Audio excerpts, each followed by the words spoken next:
there. Good afternoon, everyone. Merry Christmas. I need to turn down the Christmas jazz music. I'm trying a little bit something different with this here, and I have the music just going over my speakers and not on my headphones, so I don't know if this mic is going to pick it up. It might make a really bad echo. Tell me in the chat if it sucks. If the audio is bad, I'll kill it. Hey, what's up? Merry Christmas, everyone. I'm Dave. You know that because you're on my channel. And we're going to do some astrophotography processing again today. Had a really fun stream yesterday. Made some new friends. Learned some new tricks. And, you know, worked on some pictures. What is up? Fly Boreo? I'm so bad at reading people's names. But thank you for being here. Nevada Desert Skies. Hey, what's up? How often do I live stream?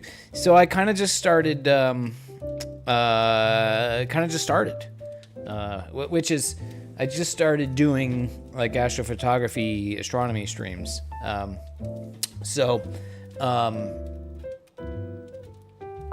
don't know. I guess we'll see how popular it is and how much content I have. I've got a lot of data to process and play with in PixInsight, so there's that. I've got a good amount of content that we can work on. I don't know. We'll see. I think I would definitely like to do a couple of nights a week, 2 or 3 nights a week, maybe.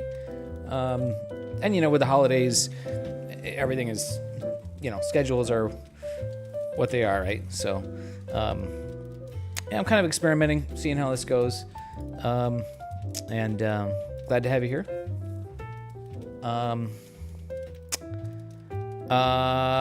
Yeah. You don't know how you followed me. So Flyboy, you might have you been following me for like a year? Because when I first started streaming, I streamed for several months doing Microsoft Flight Simulator. And since your name has fly in it, I'm guessing maybe you came from there. I was streaming flying gliders in Microsoft Flight Simulator. And, you know, I kind of came away from that because life, you know, stuff happened. And, but honestly, kind of also just kind of lost interest. And I was doing other stuff. I fell into astronomy. That's part of it. And anyways, now there's a new version of Microsoft Flight Simulator out, and I know they've done stuff with gliders, and I don't really know all that's there, so I might revisit that. So there may be the Dave stream, maybe sometimes it's astronomy, sometimes it's Microsoft Flight Simulator, right? And there's, you know, I don't know, maybe there's some crossover that community, but the Venn diagram is going to be pretty slim, right? So, but I haven't picked up the new version of Flight Simulator yet. So is that how you found me, Flyboy? Anyways, I appreciate you being here. And if this content is not interesting to you, then no hard feelings if you go find some flight sim stuff.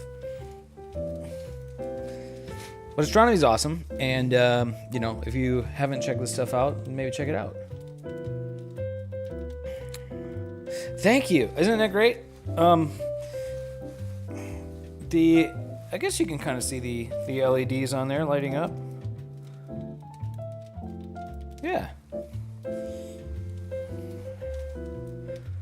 Yeah, it's fun. I only get to wear it, you know, a couple nights of the year. You know. Low bass guy. Hey, what's up, man? Thank you for the raid. Gator Stars. Pale Moonflower. Welcome, raiders. Thank you. Thank you for the raid. That's very cool of you. I was checking out Low Bass Guy's stream earlier. Let me see. I don't know if I can do shout out at Low Bass Guy. Do my shout outs work? I did. Look at that. Thank you, Low Bass Guy. Appreciate you. Was checking out Low Bass Guy's stream earlier. He was processing photos of an alligator or crocodile.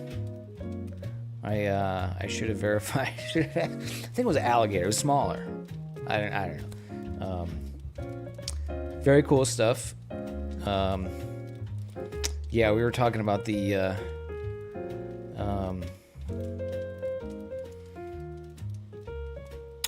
Frosty Tools. I don't know Frosty Tools. I heard you talking about having authenticate stuff. I don't have any of that set up. So, the bald guy with the camera, rated bald guy with the camera. There it is, right? Yeah. They were alligators. Cool. I did get that right. Yeah, I kind of went, I went full bald recently. I was getting the typical, for many years, the receding hairline and the bald spot. And, like the COVID times, I let the hair grow because, you did stuff like that then. And it was kind of like the last hurrah for my hair. So I sort of had like shoulder length hair. And it was kind of fun, for a while.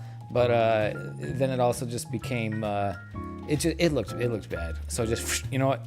It's like if you can't beat them, join them. I'm not going to mess around with these like all these BS like hair restoration products. That's got to be a total scam industry, right? It's like just nuke the hair.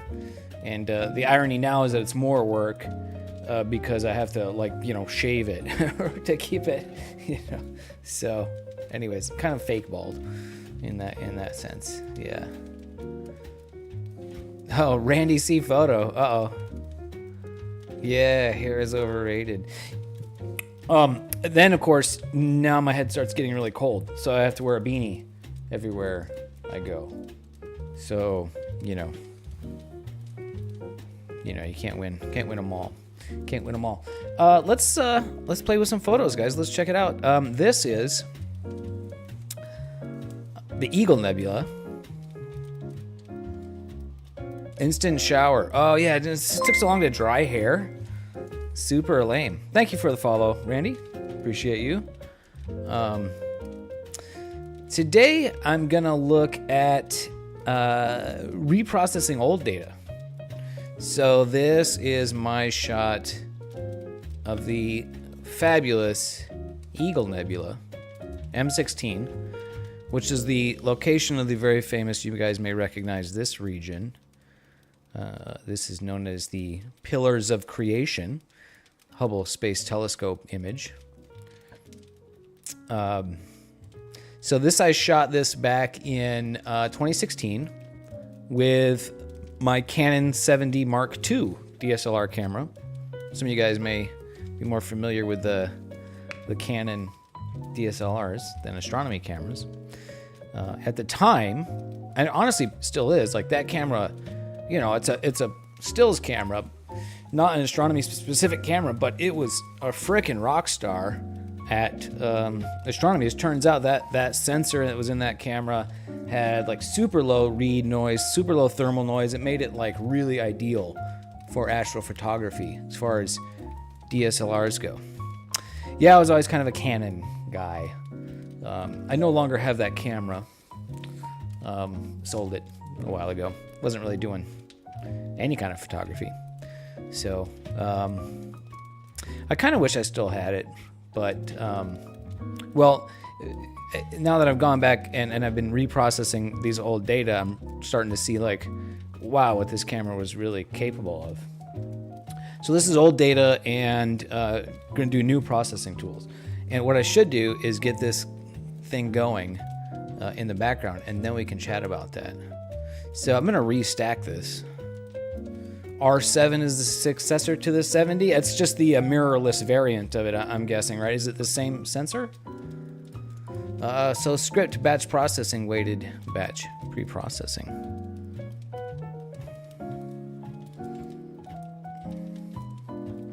Okay, so I need to get this set up here. So I'm going to do my stacking calibration on this image. I already have this thing stacked, but I'm going to redo it. And I'm gonna go kind of crazy too. I'm gonna drizzle integrate this, which may be a bit much to work with, but you know what? We're gonna try it. So, let's see. The question though is, do I have flats? Oh. Crap.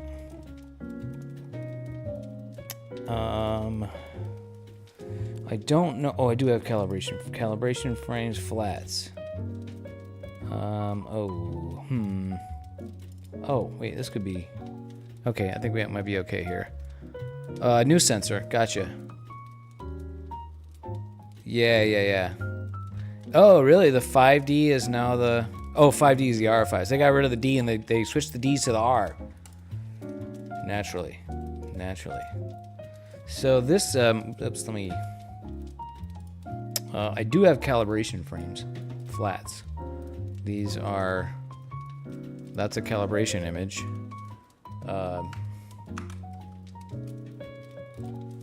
In astrophotography, we calibrate...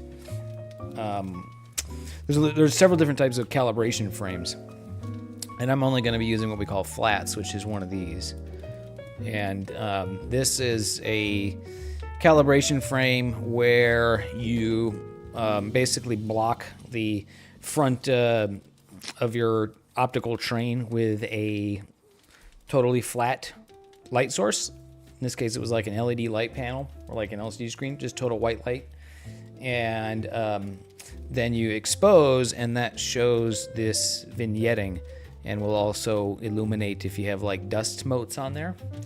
So then basically you have this data, and then you calibrate that into your regular frames, and it will, and then it knows to like normalize the brightness values so you don't have vignetting in the corners of your processed stacked image. Mazif, Merry Christmas to you, sir. Thank you for stopping by again. Good to see you. All right.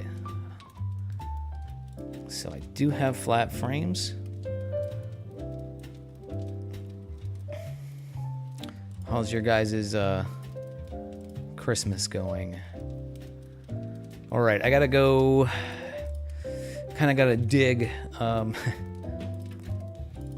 This stuff is kind of archived. Flat frames.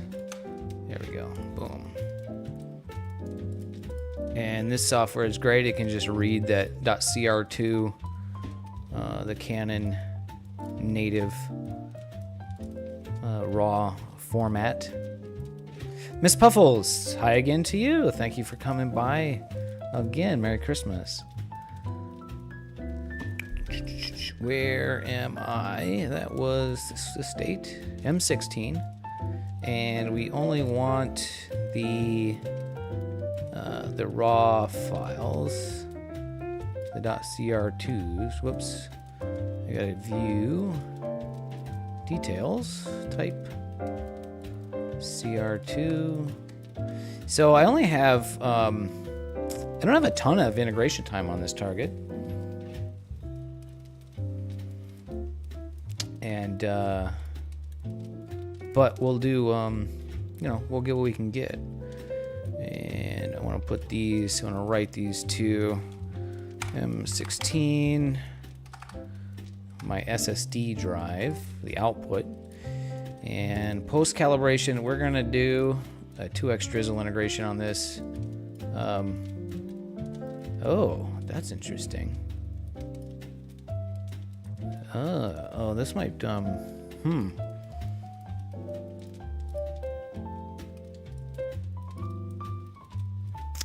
These are all supposed to be 300 seconds, but in my calibration, it's showing me exposures of like 300.1, 300.2, 300. That's weird. I haven't seen that before.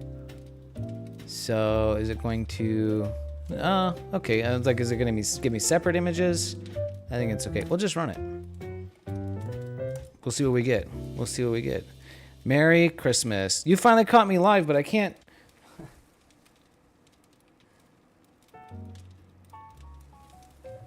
Is that Illuvatar? First time chatter. Thank you for being here. Post stream pee break. I feel I have to take the pee breaks in the middle of the stream. Merry Christmas to you. Is that Illuvatar? Like Illuvatar from Lord of the Rings? Am I reading that right? I've got like your image name on like one of my chat windows over here shows like it's like dark blue on darker blue, so it's really hard to see your name over there. I gotta look over here. All right, we are calibrating, and that is the Eagle Nebula. So we're gonna play with this image, see if we can make it look a little bit more sharper. I really want to get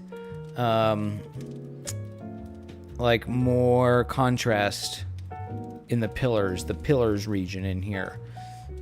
This process was, yeah, maybe not that great. I can also reduce the noise quite a bit more.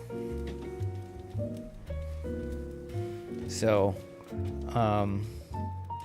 yeah. Yeah, it is a Luvatar. I love it. I love, a huge Lord of the Rings fan. I just started the Fellowship of the Ring audiobook. I haven't read any of the books. Of course, seen the films 1,000 times. Fantastic. Started the audiobook. Thank you for the follow. Appreciate you. I don't know how we could tie in a Lord of the Rings themed astronomy stream. We'll have to think of something, you know. Like I'll take the picture of the star Elendil or something like that. Let me get process a photo of Dave's vial. Dave's vial. Vial? The vial of Galadriel? I don't know. Cool. So this thing is running. Still gonna play with the colors in this. We can get the noise. We can definitely get the noise better. We'll change the colors. We'll do a couple of different things with the colors, and we'll see what we get. I'm sure you guys are familiar with the Pillars of Creation. It's been imaged a few times with the Hubble Space Telescope and with the James Webb Space Telescope.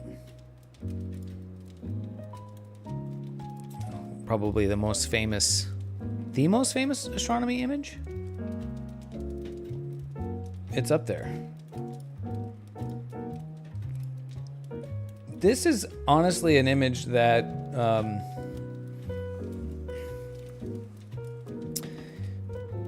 kind of sort of started my spark of interest in astronomy, because I remember seeing this image and then just thinking like, well, that's obviously beautiful, but what the hell, right? Like what are we looking at? Like, how big is that?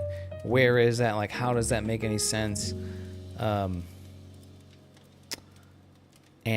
now I know. So, and the fact that we can know, both that we can get images like this and that we can know, is amazing. This was the first version of that image. And then after a few servicing missions and upgrades, this was the second version of this image, and this is absolutely fantastic.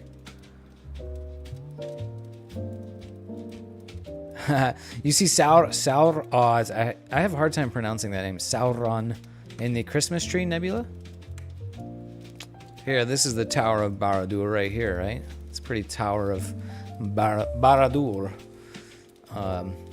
So that's the first version of the image, second version of the image. So much sharper, much better signal to noise ratio in here. They probably just more in integration time, and this isn't the full resolution image either. Right? You could find that somewhere. This is a compressed version, but there's much larger, better versions.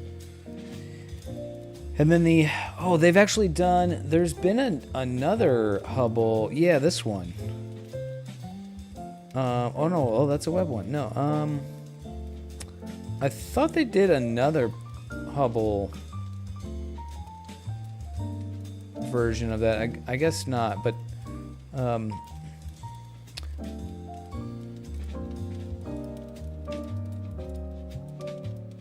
But this is the James Webb Space Telescope's image of that region,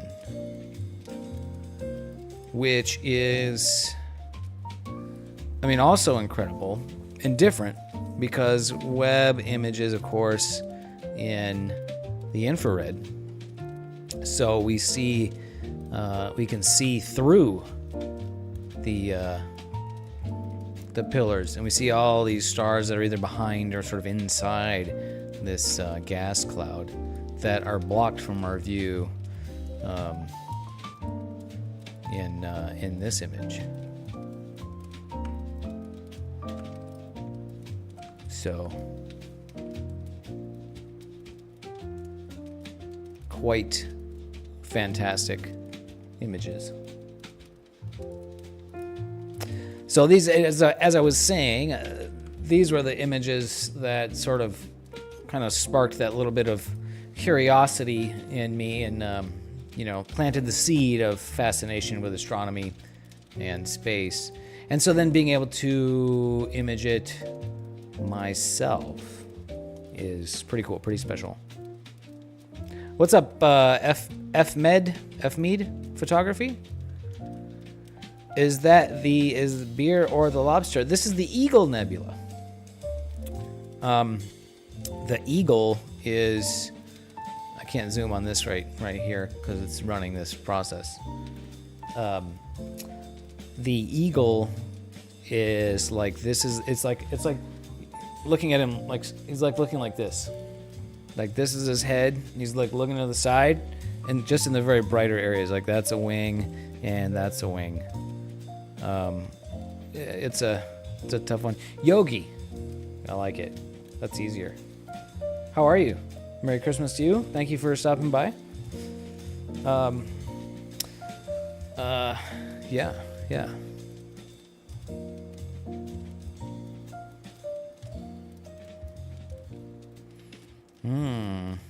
Hungry.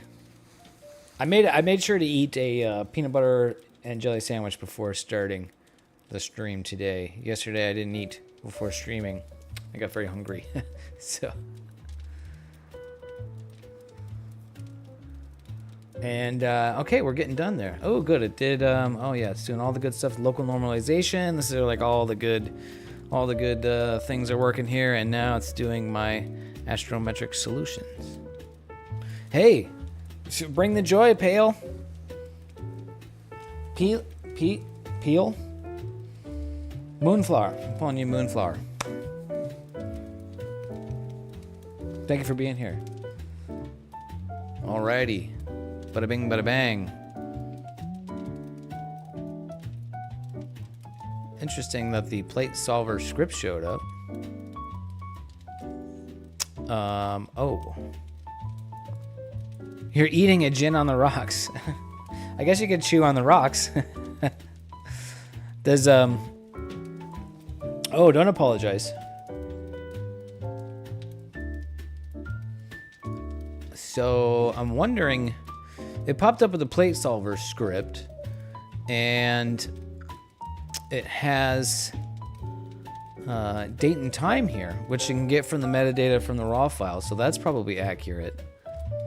But I think the location of the object and the pixel size, mainly the pixel size, it maybe doesn't know, and the focal distance. So let's try to make this work. Eagle Nebula. So we search for the object, grab it, boom, there it is. Okay, my focal distance was, it wasn't quite 800 millimeters. I think 750. The telescope I used is 800 millimeter focal length, but I had a focal reducer on it, and I think it ended up being a little bit less than 750. And the pixel size is 4 points. I gotta Google that. Canon, unless you guys know, Canon 7D Mark II. What was the pixel size? Pixel pixel size.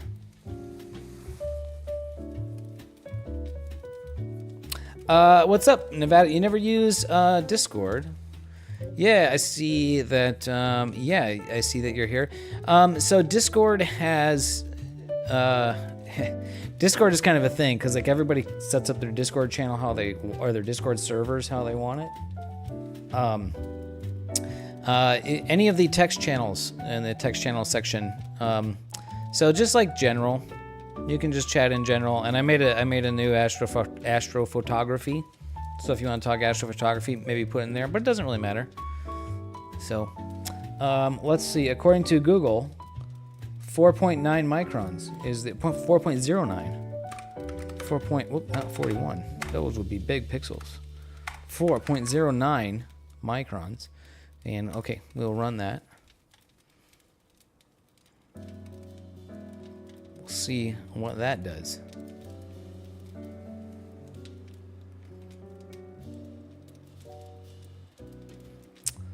So Mozzie, I guess if you're on the gin on the rocks, maybe I should get the beer going. I don't know. It's 3 o'clock. I mean, you can't drink all day if you don't start in the morning. So I didn't start in the morning, so I'm not gonna be drinking all day. But I guess it's 5 o'clock somewhere, right?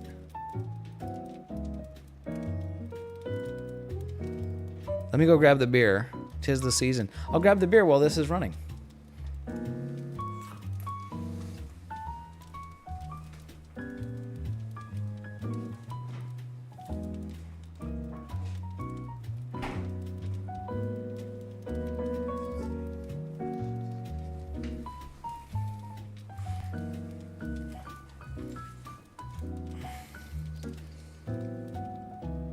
I can just hear my CPU cooler turning away here. This thing is doing some crunching. Doing some number crunching. Cheers, brothers and sisters. I wouldn't think this would take this long. But we'll let it go here.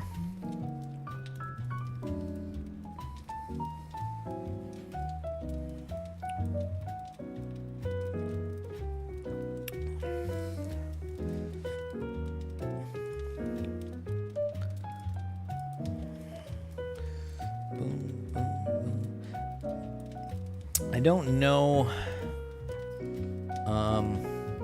Yeah, I rolled over something here and oh, fucking space. Oh shit, I forgot I fucking had those I forgot I might so my yeah, those darn oh, did it finish? I think we're done. Done. Okay.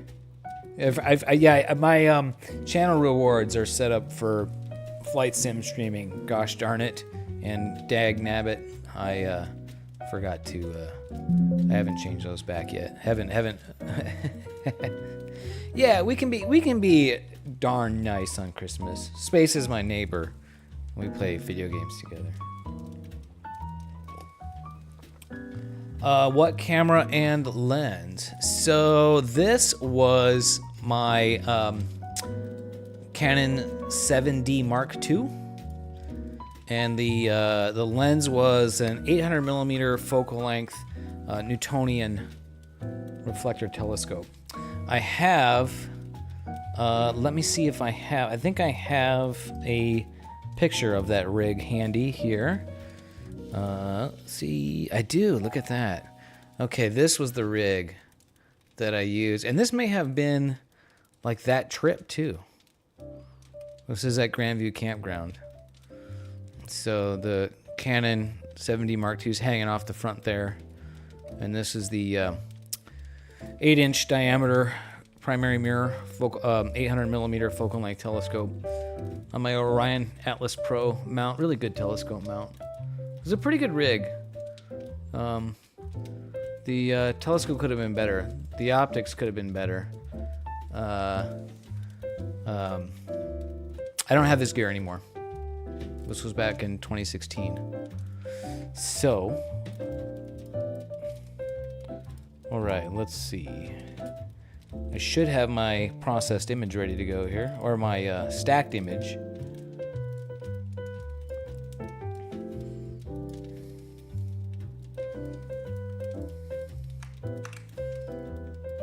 Let's take a look at what we have. There we go. So it looks green, which is actually what it's supposed to look like at this point. We're going to work on this here. And you might say like, oh my god, that looks horrible. Like, why is it green? And the answer is because there's more like green pixels on your camera sensor.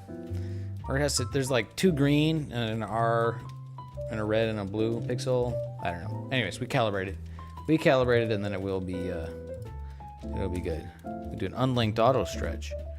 And so yeah, that is what we've got.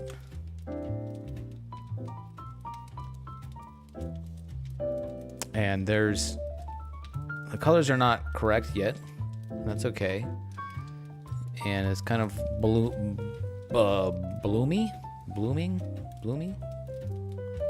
Let me know if that Discord link works too, by the way. That's an old chat bot.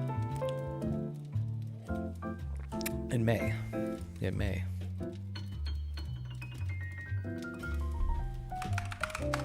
See your message there, Nevada.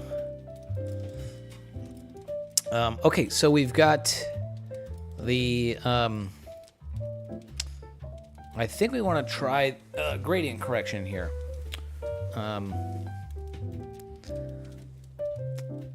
We'll give that new tool. We were playing with the multi-scale gradient correction. I think this is going to not work very well on this image, but we'll give it a try. But first we need to do spectrophotometric flux calibration. Oh, this is... I don't know what to do about... It works. Cool. Thank you, Space. Thank you for testing that. Maybe I don't want to do this, actually. Because... well, maybe if I just do these batter RG and B filters. Because I never... This was unfiltered, so I don't really know what to put for that, but whatever, we'll just try it.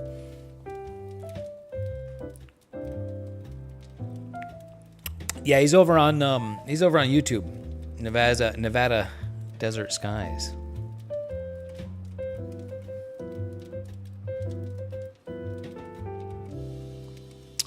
Insufficient data, that didn't work. Okay, well, we're not gonna do that then. We will just use Graxpert because that works really well.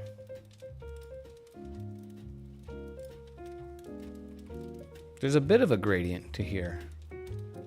These are images from this area of the sky are tricky because, well, it looks like it's, like a nebula in a field of stars. It's really like there's stuff going on everywhere in these images. It's really incredible what's going on around here. And I think this pulled out some nebulosity in here that I didn't really want it to do. So maybe it did pull out quite a... I think it overcorrected because down here is looking kind of glowy. That's a weird color. That shouldn't be there. I'm gonna undo that. Yeah. Okay, Graxpert. Maybe didn't work. Okay, we've got another tool. We'll try the gradient correction tool. And we will try simplified model, and with the scale and smoothness turned way the heck up. Sorry, these tools, I'm used to working on my tools over, which is where my webcam is, so I need to kind of, I don't think you can really see what that says anyways, but if you can't really see what I'm clicking on. Oh, heck yeah, dude. No winds tonight. Yeah, we've got an interesting forecast. I think we're gonna have just high hazy clouds here tonight. So I don't think we're gonna be able to do any data acquisition. Or at least I won't be. Hopefully it's clear for you up there. Oh, a 5-inch refractor. That's big. Oh, that's a bummer.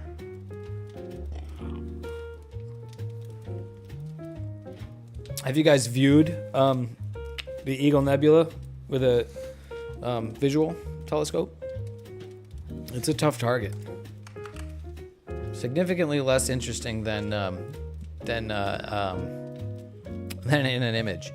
There's a big discrepancy in a lot of objects between what they look like in astrophotography in imaging, long exposure imaging, and what they look like, you know, in the telescope. And the Eagle Nebula is real. I mean, even in a big telescope, you don't see much. You really don't. I mean, you see this brilliant cluster of stars, but you don't. And so you can kind of just sort of barely make out this brightest, the core, which is sort of the eagle shape, right? And we were trying to view the pillars, and you need like a big telescope in really good conditions, but we were sort of just able to make out the darkest part of this one pillar here, the pillars. So that's a challenging target. This tool did a pretty good job, I think, with the gradient correction. Yeah, I think that is looking quite good for that. So we'll go with that. Gradient correction. Gradient corrected. Now we need to color calibrate. You've got a 6-inch refractor. Oh, woof! In your observatory. Ooh. What kind of observatory did you build yourself? Is it a dome thing? You got like a roof roll off?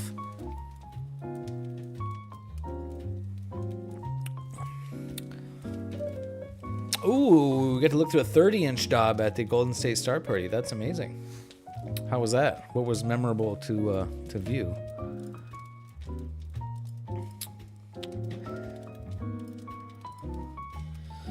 So I think this tool is also.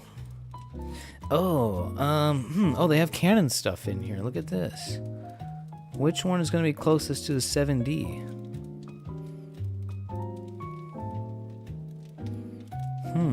Canon.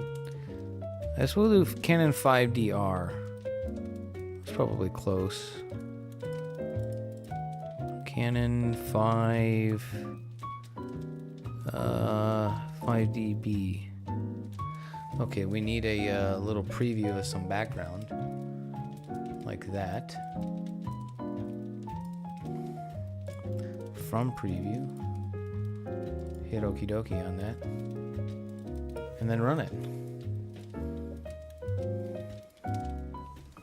ROR, roll off roof. I'm guessing that's what that is. Built by yourself. Oh, that's so cool. That's cool. Well, I'm jelly of that. Jelly of that. Is it all automated and motorized, so you can just like sit indoors and just go and it rolls off the roof and does its thing, or do you have to physically roll your roof off? Okay, ran the color calibration. What does that look like? Oh, that looks good. Whoops, do that. That's what the colors should look like. One thing I really loved imaging with the DSLR, well, I mean that and the dark skies, is just how like brilliant these star colors are. Which once we get this processed, you know, like really orange in the stars and then blue. So, really like that. Great. So colors are calibrated, gradients removed. Now I think it's time for Blur Exterminator.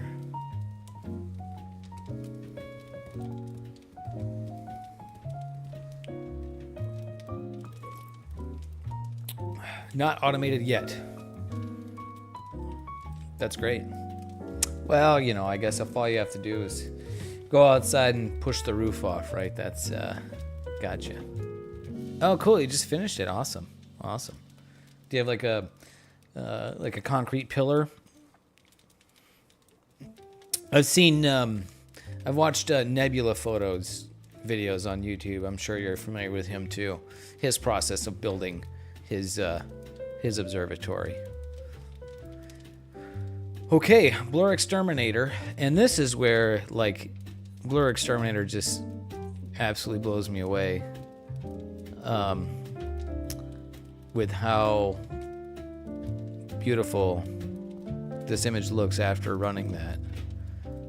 That before, I don't know how well this will show up on the stream, which is a shame to not really be able to kind of see this in all its glory.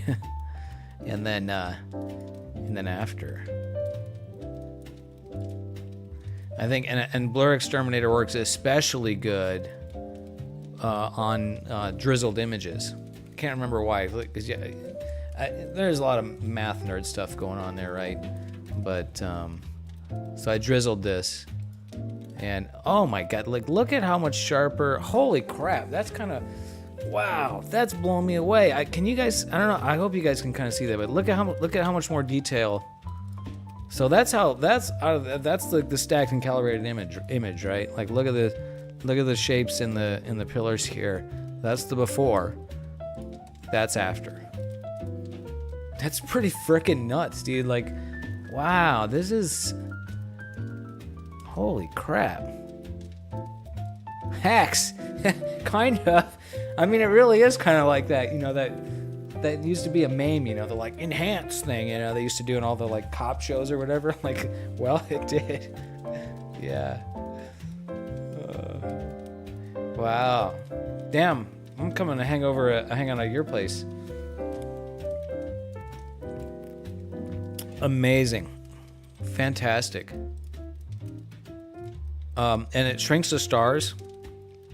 One thing that I never really was satisfied with my my Newtonian and DSLR setup was how kind of bloated the stars end up looking. Like, this is straight out of the camera.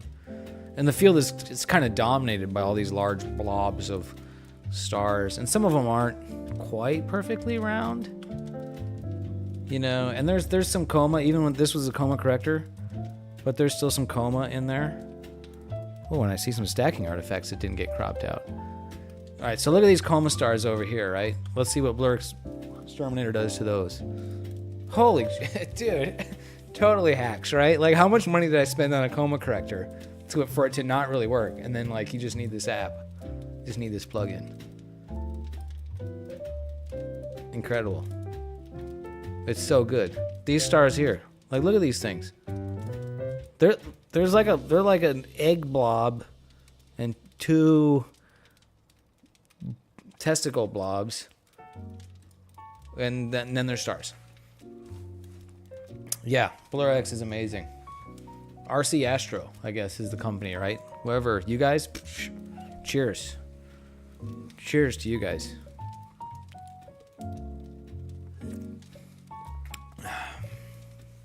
Yeah, totally. And it's super cool to have these tools now. This data, remember, this is from 2016, right? This tools weren't around when I was processing this. So to be able to go back and like play with this old data again is incredible. So it's so cool. It's like 2-in-1. Oh no, the mount's frustrating you. Crap, dude. The troubleshooting of astrophotography astronomy gear. Let's take a look at this dark nebula region in here. There's a lot of noise in here. This is only like 2 hours, a little bit more than how much data was this?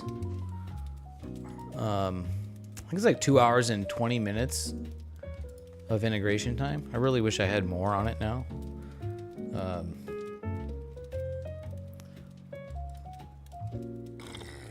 Oh, that doesn't tell me.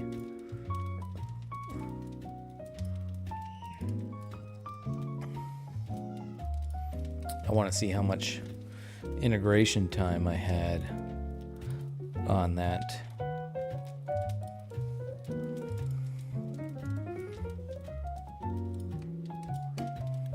"28 images. I don't even bother with math in my head. 28 times 5 minutes divided by 60. 2.3 hours. So 2 hours and, what is that, like 20 minutes? So only like 2 hours and 20 minutes. And look at this incredible image. But so that's before Blur Exterminator. Kind of just looking at these details in this dark nebulosity. And then bam, look at that thing just stand out. You got lost? Uh-oh. On your way to the bathroom? I'm gonna have to go return that beer myself. That's pretty strong beer. Wow. So Low Bass Guy, we were just admiring what an incredible job this plugin called Blur Exterminator is. I mean, everybody who's been around astrophotography processing for the last few years knows about Blur Exterminator, but this is the before. So that's the this is the color calibrated and gradient removed calibrated image, but otherwise kind of straight out of the camera. And then you just default settings, you just run Blur Exterminator, and that's what you get. So that's before, that's after. Anyways, we should move on to the next step. I'm just like sitting here admiring myself, you know, like, look at me. Yeah, it really breathes new life into these images. So next step for me is to get these stars out of there.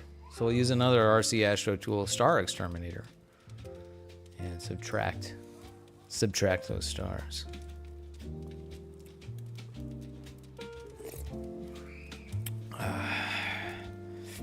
Oh, you remember you had ham in the fridge. Oh,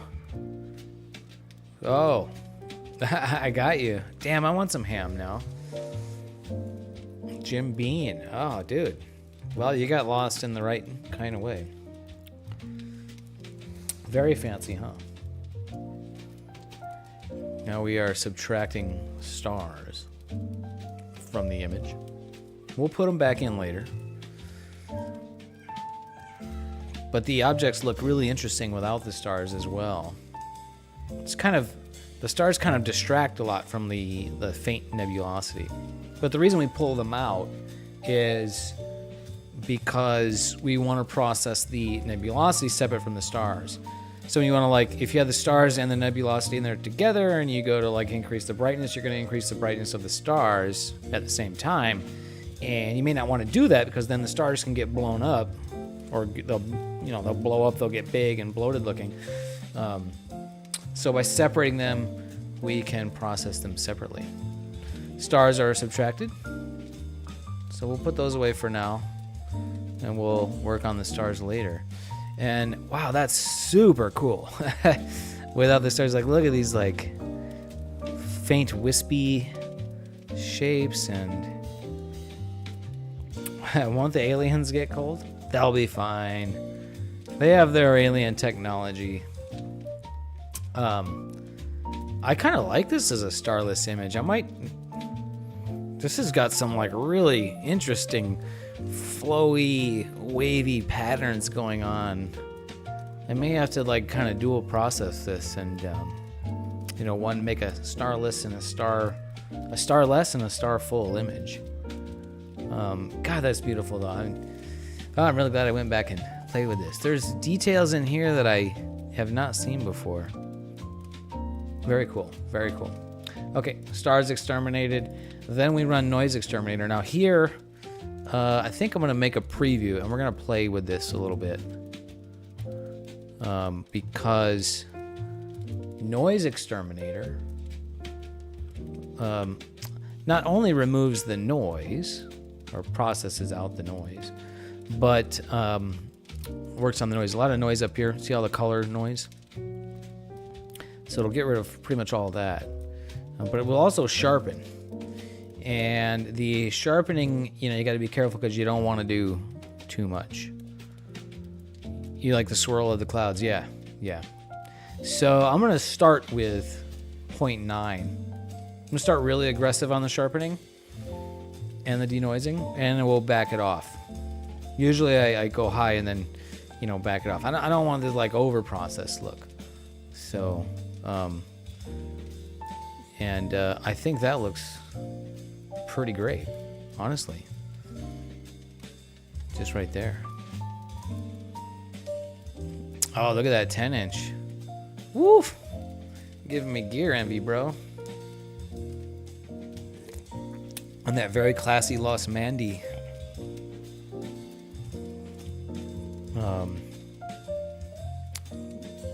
Los Mandy mount.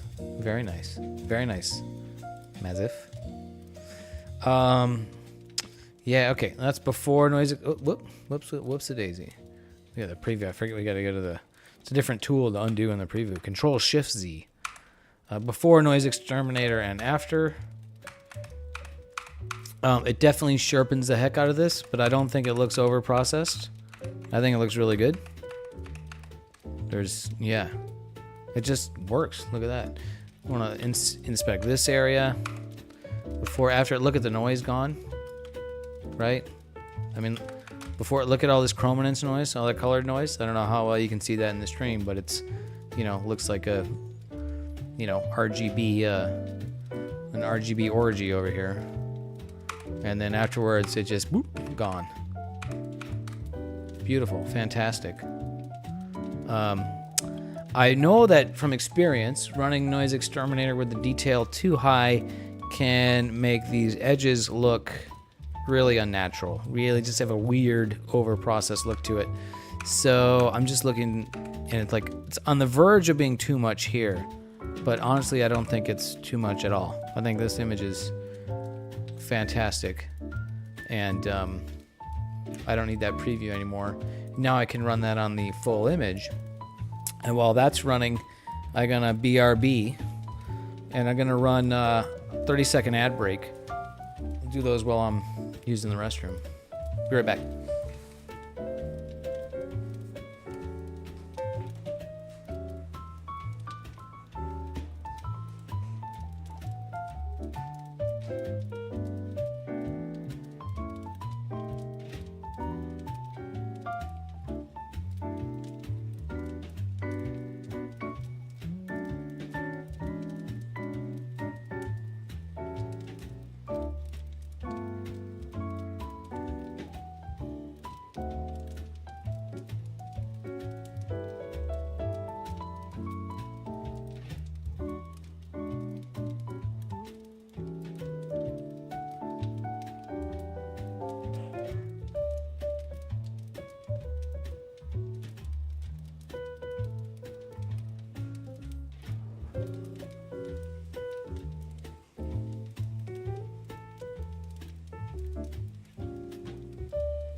All right.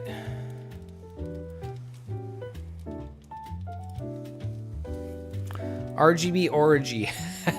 Band name called it. He called it RGB Orgy. That's the name of my, yeah.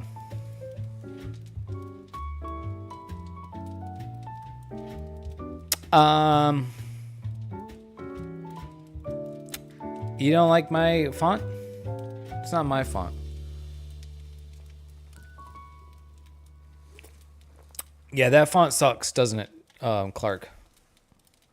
I'll work on that. Oh, Nevada. Oh, Nevada Deep Sky. Nevada Desert. Tadpole Nebula, yeah? Yeah, look at that shot. We processed my version of that yesterday. So this is from Nevada Desert Skies over on YouTube. Sky, you're supposed to be the graphics guy. You get on my, fix my overlays for me. Yeah, that font sucks, doesn't it? Can you read the chat? 'Cause I think the chat's probably hard to read too. The chat down here. That's a beautiful shot. Fantastic. Love it. Good job. Thank you for sharing.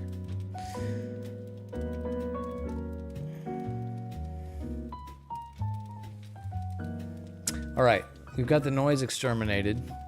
We've got a beautiful image. And now we need to make it more beautiful. So, let's see. What's next? We do stretching.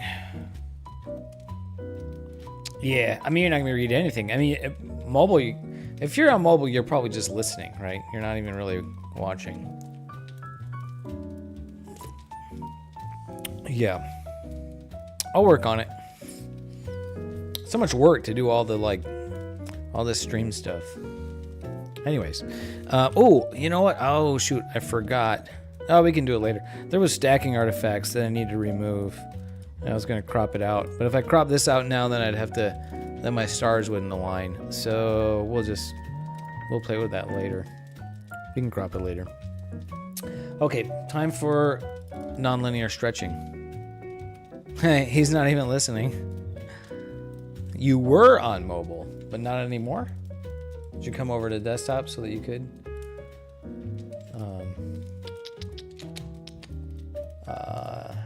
Okie dokie. Whoops.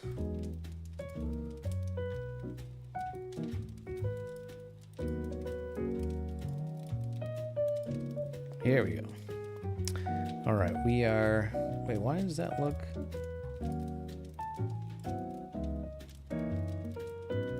Oh yeah, way too much. That's okay. We're going to stretch the image now.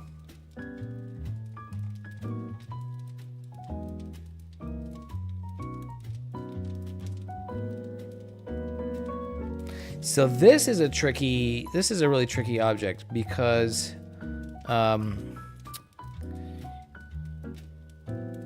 this background noise, it's kind of not in this region. I just know that there's like a lot of stuff going on here. So having some this sort of lighter dust looking stuff. Well, there's a lot of dust in this region actually. So this is like, that's signal. That's not noise. So we don't really want to crush that too much.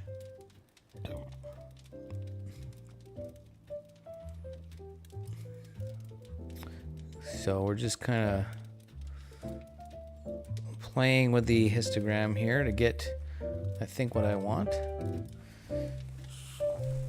There we go. That looks terrific. So now, let's see. I think I want to do some more processing on the details around the nebula here. And then we'll come back and then we'll do different color stuff. And we'll try like a couple of different color palettes. So I really want to make this core. I want more contrast in there. A couple of ways to do that. I think I'm going to play with first. I know there's a script. We have a, let's see.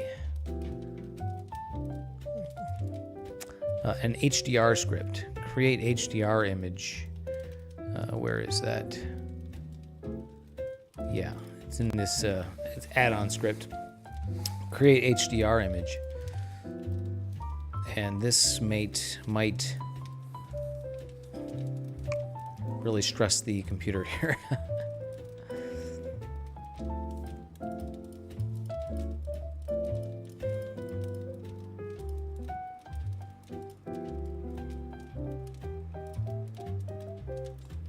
Really kind of stressing the CPU here.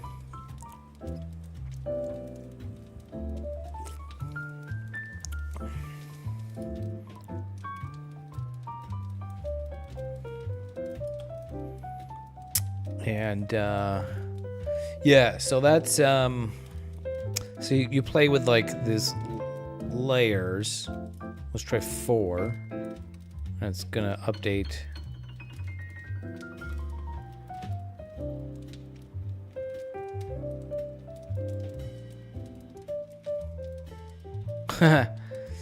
I'm so done with Adobe. Low base guy. I'm very, very much trying to eliminate Adobe from my life as much as possible.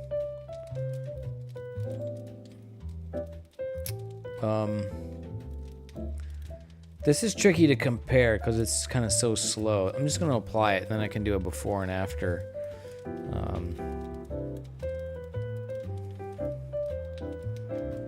Can kind of compare these two images, and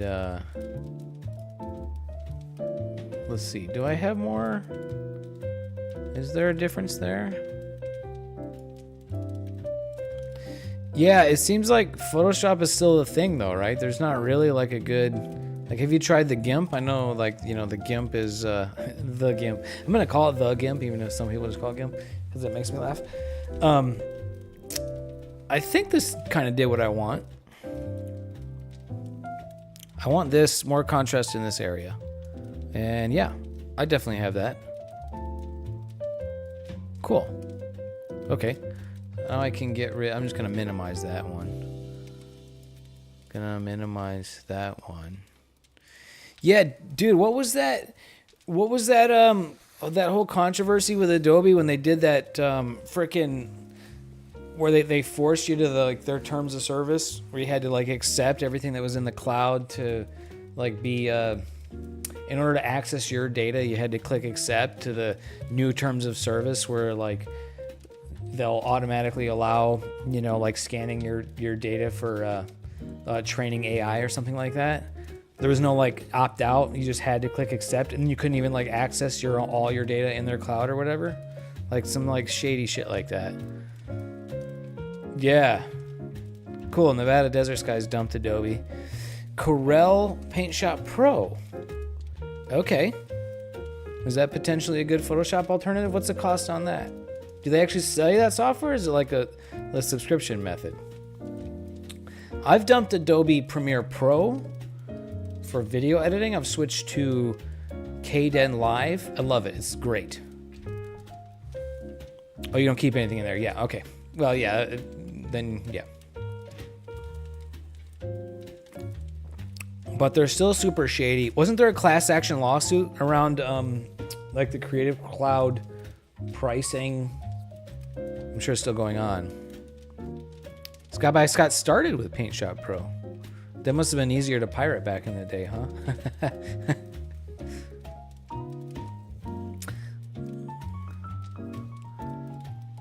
One time, $70. Damn, like sold, right? Yeah. Affinity is more user-friendly. Ah. What's Affinity cost?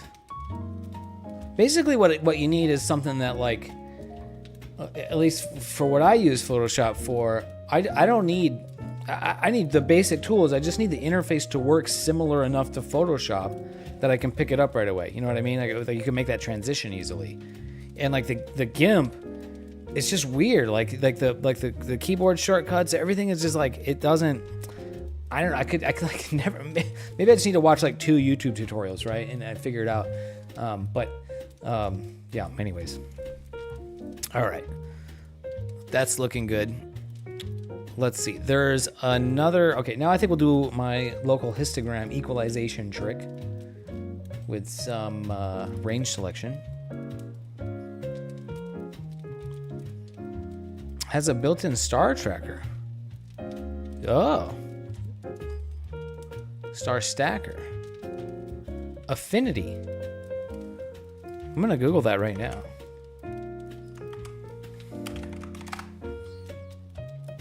Affinity photo.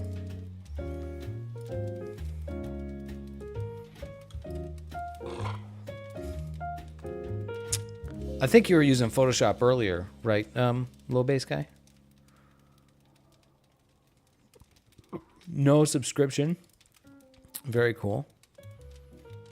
Oh, you can do dinosaurs with it. That's neat. The interface has a dark mode. That's key.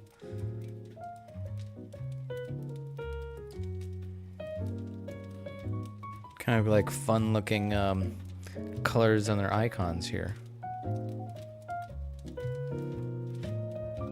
Haven't been able to break away from Photoshop, huh? Oh, they have an iPad version? Wow. Universal license? Dang. Okay. Good to know. I love this kind of stuff. Learning from you guys. Range selection, and we're gonna select we're gonna do a couple of passes at this. So I'm gonna select kind of a wide range, and then we'll do a tighter range. You're a flip-flopper.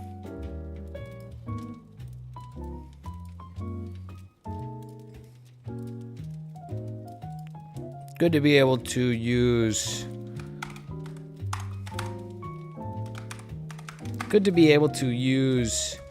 multiple different tools, right? In case one fails you.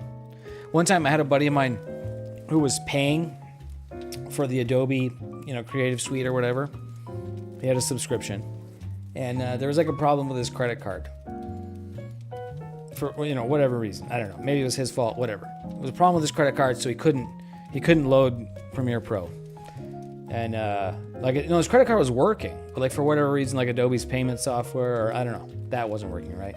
So like he couldn't even like load Premiere to like work on his project or export his project or whatever. So the solution was to pirate Premiere Pro, right? It was easier to just steal the software than it was to, pay them their subscription stuff.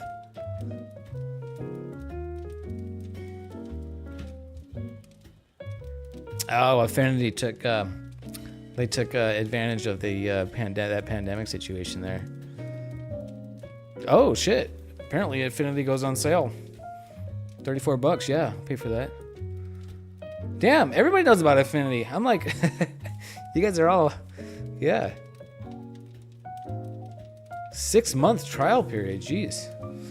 I usually go in and out of hobbies by 6 months. That will work for me. Okay, so I've got my range mask. I need to apply the mask. And now we'll do local histogram equalization. And the default setting is always way too much. So we just usually go like a value of like 4. I feel like that's still too much. We want to be kind of, this is already a great image. We don't want to do too much on here. Yeah, even at like 4, that's probably, that's 3.2. So we're going to go like a value of 0.2. Off. There we go. It just kind of gives you like a little more like feeling of depth.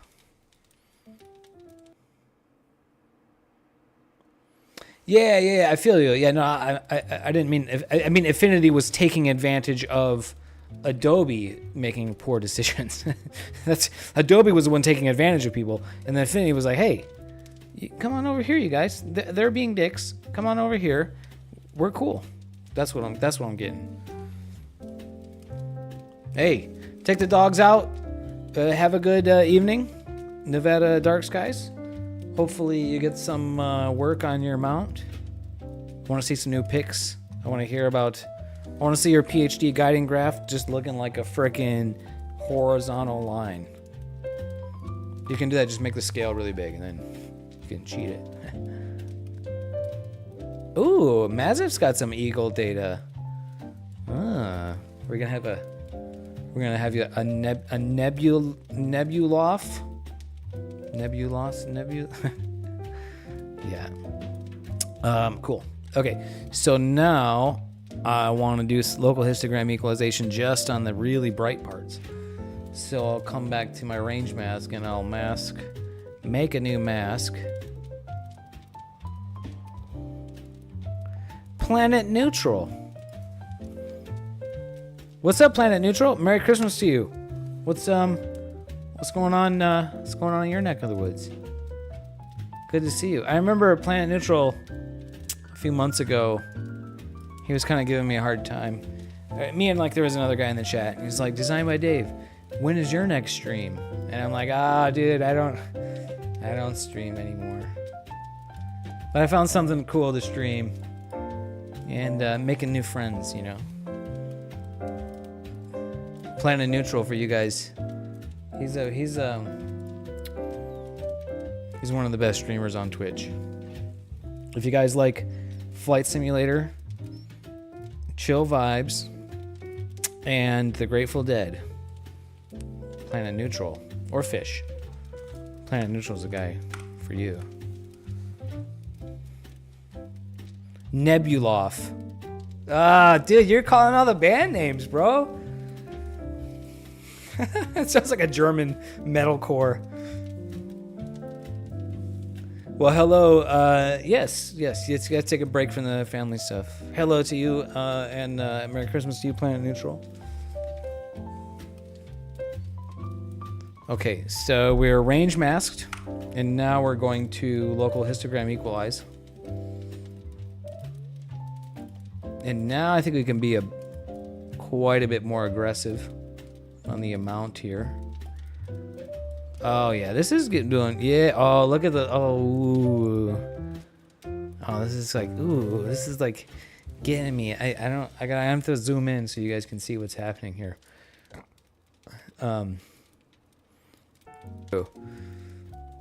When you're like trying to get a certain thing and you can't figure it out, and then you finally get it, it's like, oh yeah, like satisfaction. That may be a bit much,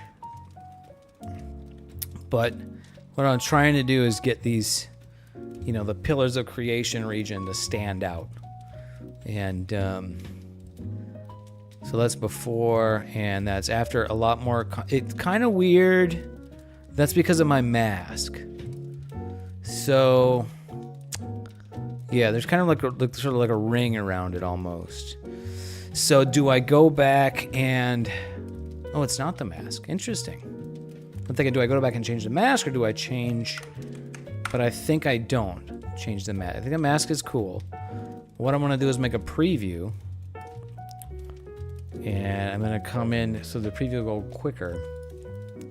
And play with the settings here to... yeah, so I'm looking to enhance the contrast between the pillars and the background, but I've sort of got this weird, like a dark, like a halo around it, which is not great. So, like, what do I change? I'm gonna turn the amount to 100 to exaggerate it. Like, I probably don't want to do amount 100. But like, so, okay, kernel radius, what does that do? Let's turn that, oh, there we go. It's kind of smoothening, flattening it out. Yeah, okay. Now the amount's just too much. Before, after, before, after, after. I think that might do it. I think that might be it. Let's apply it. Oh, can I do shoutouts?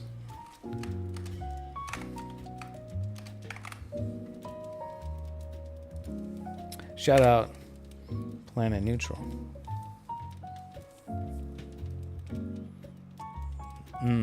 Yeah, I don't think that's working. But I tried Planet Neutral. Cheers. Okay, what do you guys think? Did I do... Am I teetering on the verge of too much processing? Or is that, like, freaking sick? I don't want to be a too much processing kind of guy. Oh, it does say that a shout out was given to Planet Neutral. Oh, word, cool. Yeah. Right. I've been away from the streaming stuff, so trying to kind of figure these things out again can be kind of a thing, you know. Yeah, this is looking super great. I'm really happy with what I have here. So, what's next? Yeah, that was the other image. Okay, let's make a copy of this. We'll make a clone. Yeah, nice details in there, huh? That's what I was going for. It's kind of like one of the main points of working on this image again. Now what I want to do, now let's play with the colors. Let's do the narrowband normalization, and let's try different color palettes, like SHO. That's interesting. So, like, do we want to try to sort of mimic the Hubble image? Or do we want to just try, like, different colors? The judge said, I'm not allowed.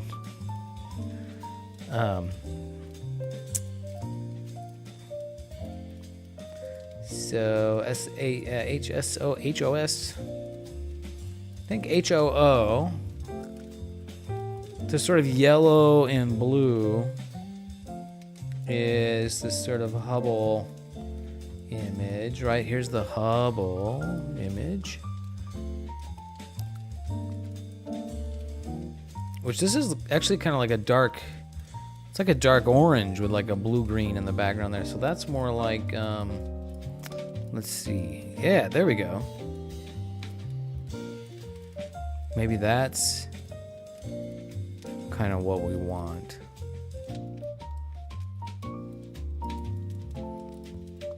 We'll try it. Maybe we need some O3 boost. That kind of turns it from green to purplish. So I think I like maybe the green in there. What does the S2 boost do for me? Ah, that just makes the whole thing look red again. Let's turn that down. Yeah, now it's too blue. So maybe just a little bit more than 1. Oh, sorry, that's a slide box that's behind the camera. I think we'll leave it at 1. And do we want O3 boost or no? Turn that off. Yeah, we want to try to get like a bluish green. And I want to see more blue. More blue.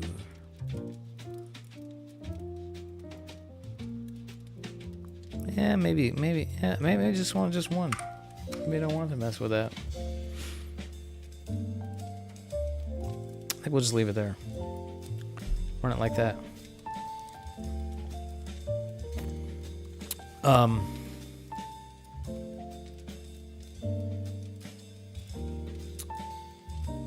Cool.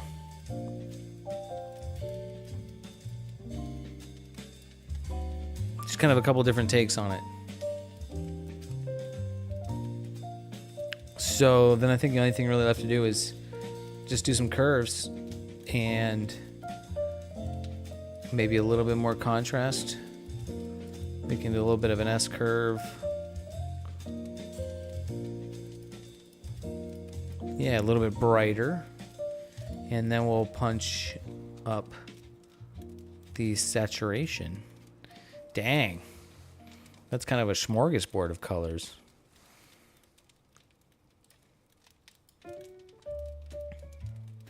Just kind of sneak up on that saturation, right? You don't want to really crank it up too much. This is pretty wild. Look at, there's like a really interesting like gradient of colors going on in there. That is cool.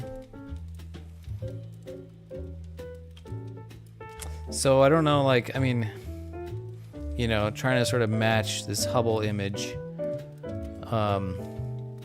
This whole thing needs to be darker. There is another tool. Okay, actually there's another tool I forgot about. Let's undo those curves adjustments. We'll come back to that. So there's another tool called like Dark Nebula. It's a script. dark structure enhance. Enhance! And just run it on default. And this will kind of just darken the dark stuff. We'll see what this does for me.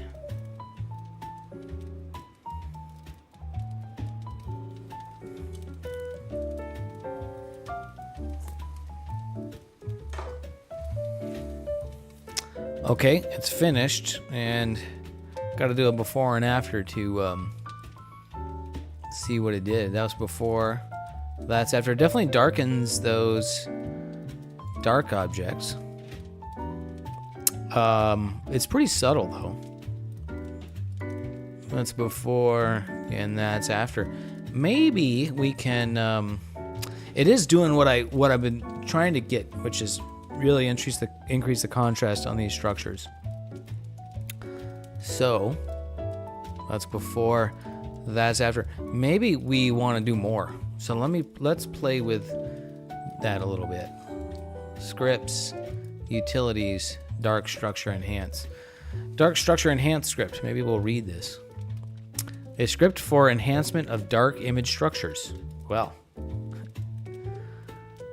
the script can also provide the mask used in the DSE process. To include the structures in the mask, increase the number of layers to remove. To increase enhancement of dark structures, increase the value of the amount parameter. Okay. To increase the enhancement of dark structures, increase the value of the amount parameter. Amount right now is 0.4, and it's kind of like right in the middle. Let's go like 0.75. And let's, okay, extract mask, so that'll give me that. And then iterations too. Oftentimes this type of thing, the more times you iterate, the better it gets. So we'll do 2 iterations, and we'll run that. And I think while we're waiting for that to run, I might as well use that opportunity to go return the rest of this beer. I will. Oh, let's go on. Let's do it. I will be right back.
It did finish. Look at that. And I have a mask. So now I could use this mask to,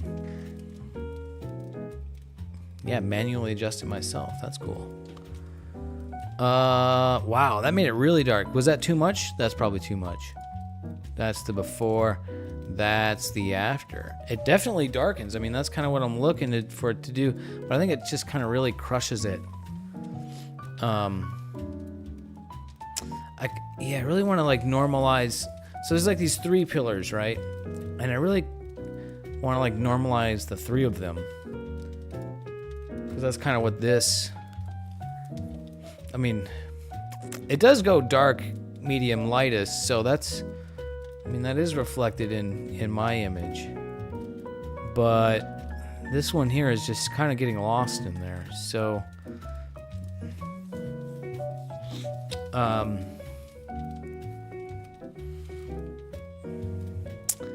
Maybe I can play with that manually.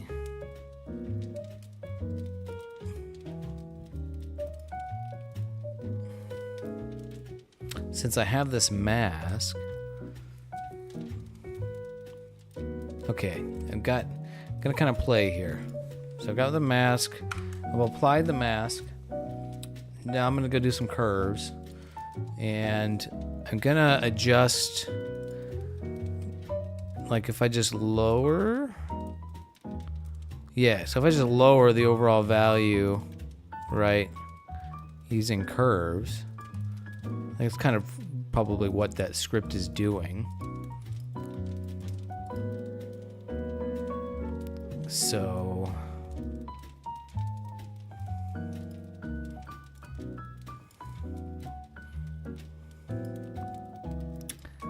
okay, a bit darker. Hey, low bass guy, thank you so much. Appreciate you being here for the raid. You're a boss. Let me do another shout out. I think I did before, but I'll. Why is that not showing? I'm trying to make this work.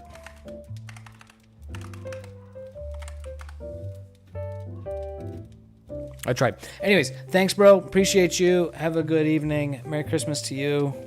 And hopefully we'll see you in another stream.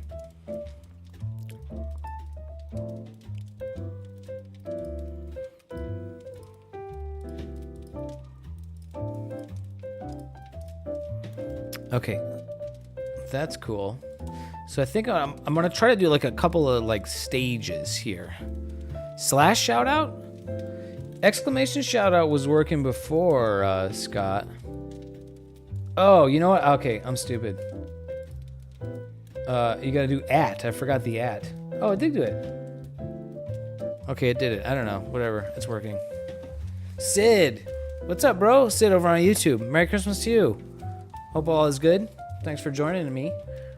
We're processing the Eagle Nebula tonight. Remove that mask. Okay, so let's see. What I need now is a mask, like a medium brightness mask. Crap, how am I gonna get that?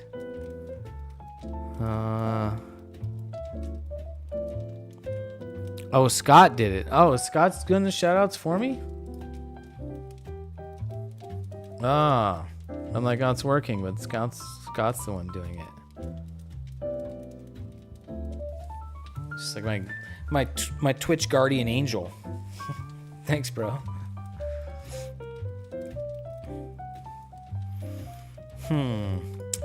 So how do I generate a mask like of just of this, right? That's tricky because it's gonna pull in a lot of other stuff too.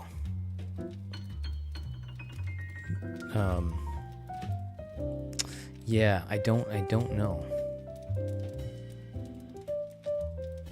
I don't know. I kind of stumped on that. I think I'm just gonna move on. I mean, this is pretty sick looking. So, I kind of wanted to process these two images in tandem. So I'll put my mask on this other one, and we'll do curves on this guy too.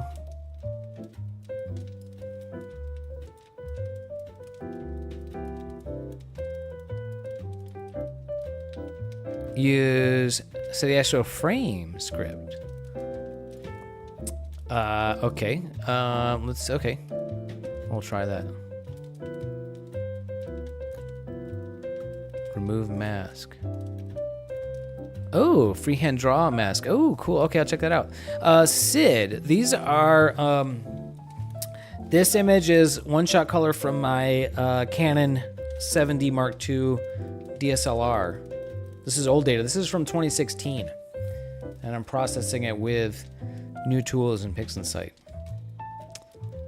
So, reprocessing old data and making it look fantastic. So, let's see. SETI Astro Fame. Look at that. I've never tried this before. Freehand adaptive mask. Oh, Fame. Freehand adaptive mask editor. Shift click and drag to draw a shape.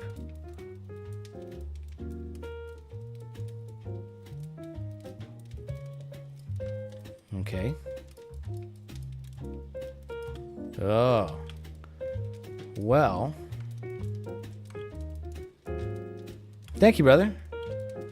Yeah, this is I mean, these were some of my favorite images from 2016 when I was previously doing astrophotography. And now with these newer tools that weren't available to me then, like Blur Exterminator and Noise Exterminator, they just pop so much better. It's just like, it makes it look like a crayon, like taking a crayon drawing to like a photograph. It's like kind of like that big of a jump. So I'll show you some before and the after later. Shift, click, and drag. Shift, click.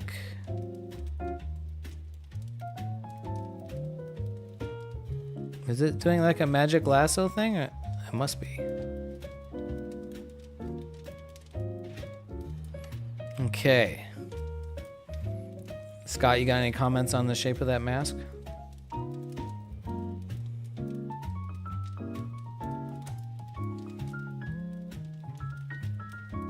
Execute. Ah, there we go. Cool. Hey, thanks for the tip. Now I got a freehand mask. All right. Pop that mask on there. So now we're trying to just darken this one pillar here.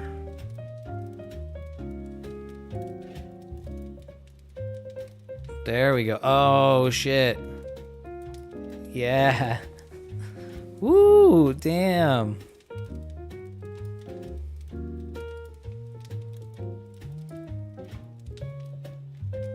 Yeah, look at that. That's sick. Dude, thank you so much for that tip, man.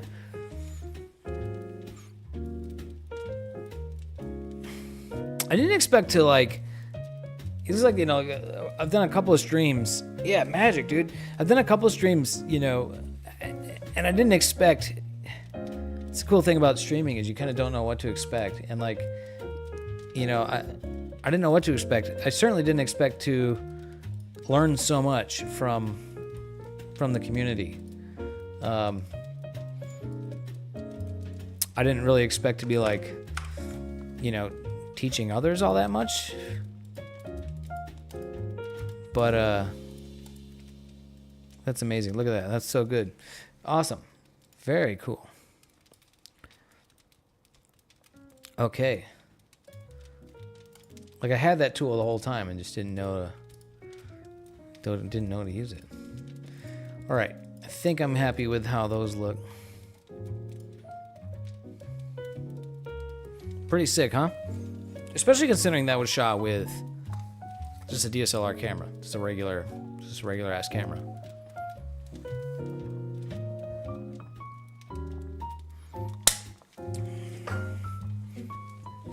Okay, now I think it's time for saturation. Just need to make these colors pop, put the stars back in, image will be done. So I just go to curves and I just start by just turn the saturation up.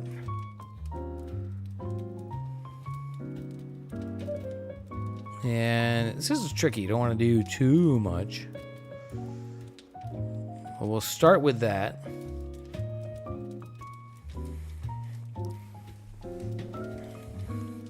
Looks good. We're working on these two different color palette images in tandem, so I'm going to get some saturation there.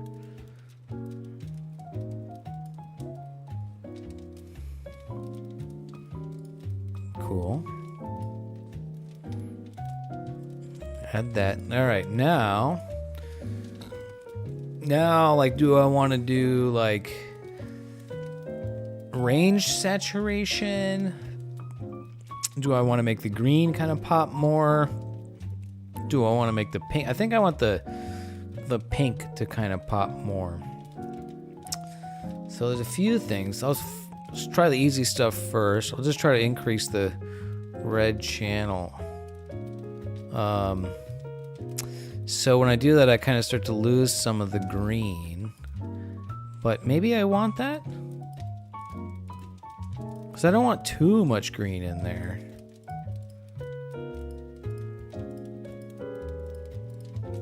I think I like that. I think I want that. which is not really increasing the that's not increasing the saturation, it's just the brightness of the red, right? Because I'm working on that red channel. What happens if I do the same to the green? I'm probably gonna end up kind of with the same. Yeah, no, I don't want to do that. So I could go and do saturation tool, color saturation tool, and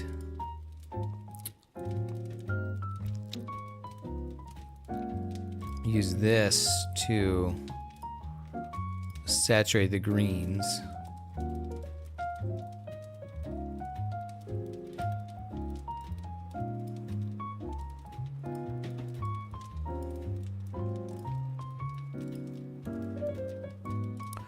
Off and on. That's really subtle. Don't really notice much there.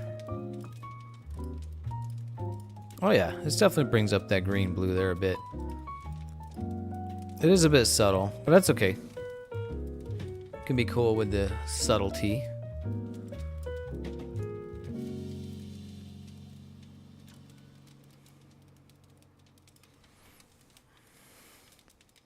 This is kind of where the art form comes in, and it's like, how do you, want to balance that, and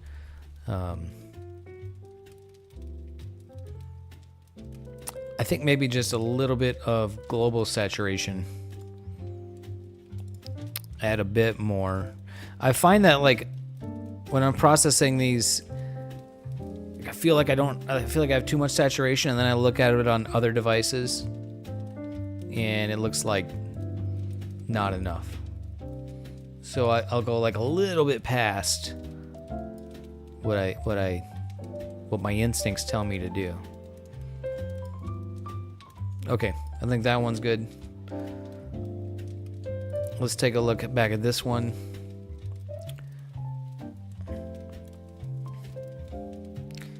And I think the only thing here is just a little bit of global saturation. Maybe just a little more. Whoops, we need the preview window open. We'll just pump that up a bit more.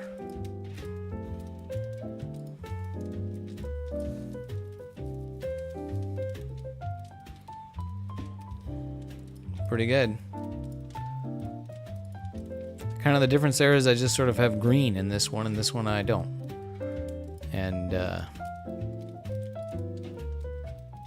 but that's cool. It does actually, yeah, so the pillars look kind of like a yellowish, right? Like that's kind of close to what I'm seeing in here. This has got this green to blue shading going on, and there's some yellow that I don't have. But I think for my image, I think that's pretty cool. I think we're gonna go with that. All right, so I've got my 2 color palette images, 2 different color palettes, and now we need to work on the stars. And by work on the stars, all we need to do is use SETI Astro's star stretch script, and I think I go pretty 2.75 on the stretch amount.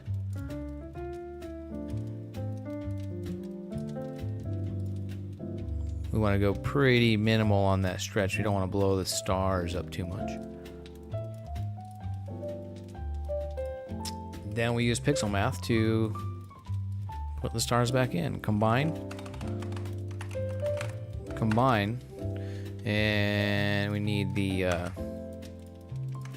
name of the objects of the images, stars, comma op underscore screen.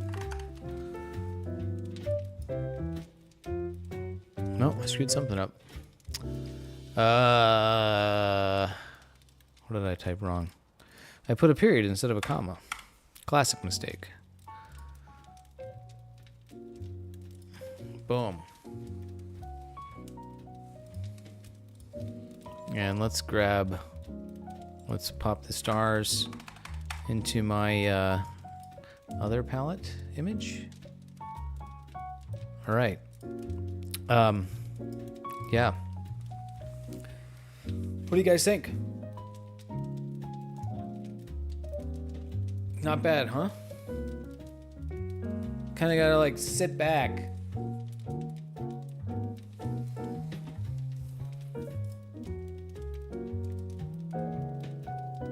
Like which one is better, you know?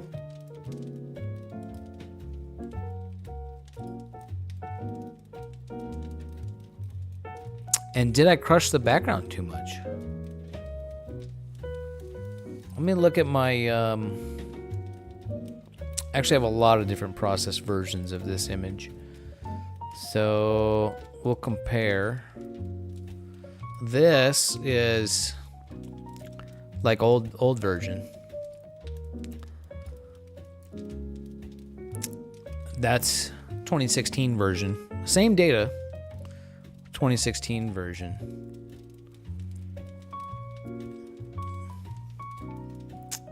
And then the one we just processed right now. Just look at the difference in the detail in the pillars. Compare those side by side.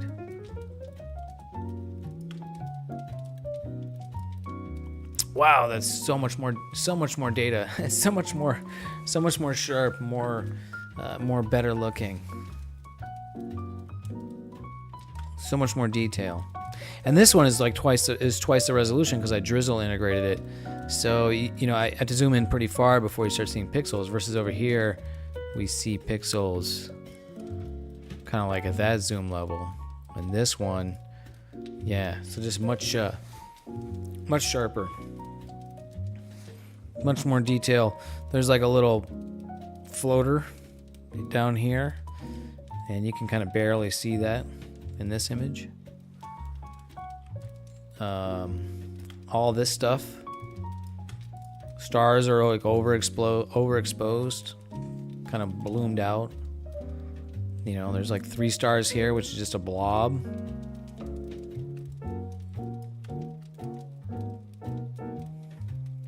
Yeah, pretty good.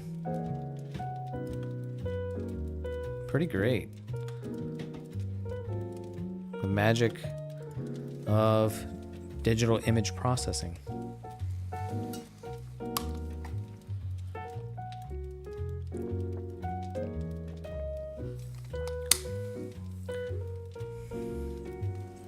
So I can get that out of there. And this was my other reprocessed version. Yeah, okay. So I think I definitely crushed the background on here. Versus this one I've got, yeah, a lot more. So I think I just didn't stretch it as much as it should have. I think we can still work with that. Get rid of the stars. And then I think we can just come into the curves, and we just need to bring up the background. I don't want to go too much, and I don't want to make the core, the bright areas too much brighter. That's like a bit much. Maybe like that.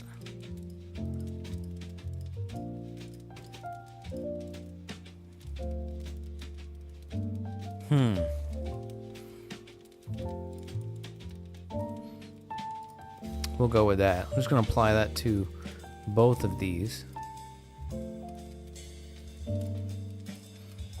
Then reapply the stars.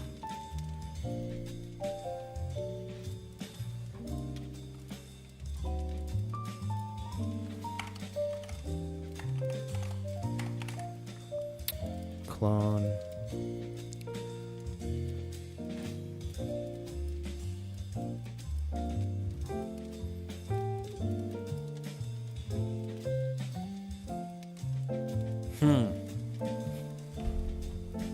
I definitely dig the colors in here, this contrast.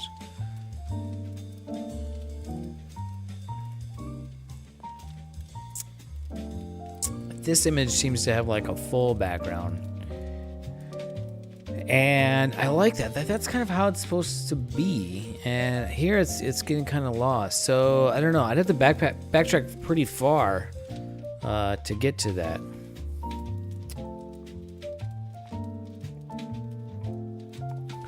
Yeah.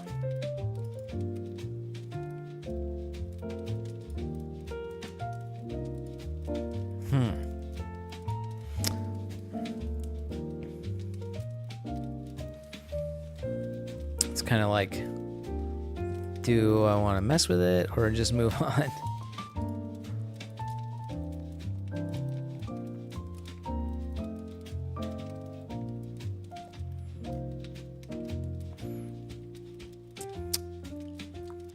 It's one of the things about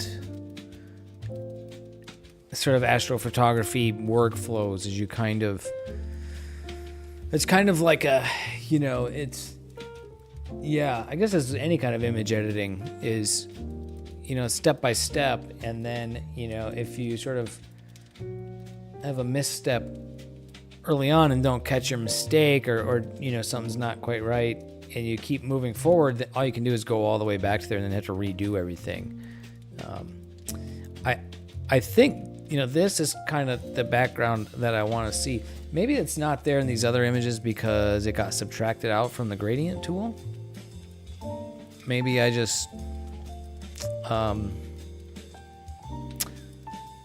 what I can do is I can just make clones of these. So if I want to save them in that state, I can. And then what I want to do is backtrack these images. I think the initial histogram stretch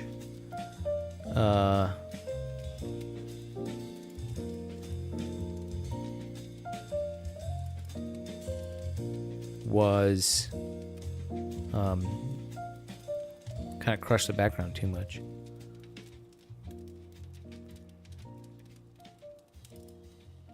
Oh, you know what? That was in, yeah, because I did that HDR image thing. So I can put these up here. Okay, that was my, let me find that one. Yeah, okay. Yeah, okay, my histogram transformation. That, okay, cool. So we'll go back to the linear state on this guy.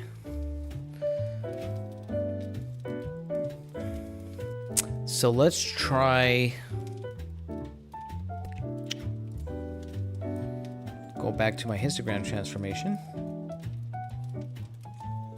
Try restretching this.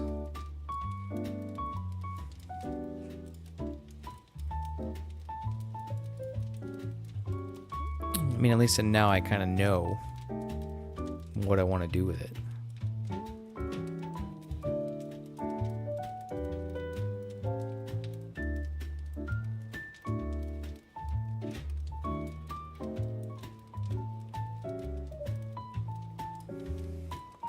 Trying to preserve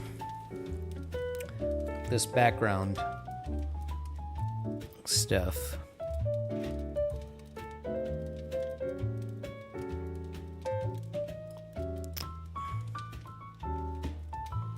I think I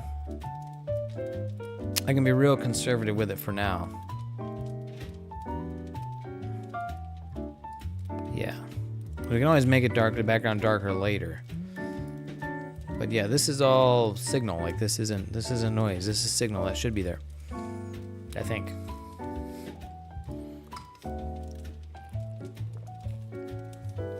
Okay. Now with the previous one, I did that create HDR image. But I think what I want to do is, I think maybe that's not what I want. Maybe we just want to do the dark nebula enhance, dark structure enhance, sorry. And bring the amount up a little bit. Yeah, okay. We'll try this.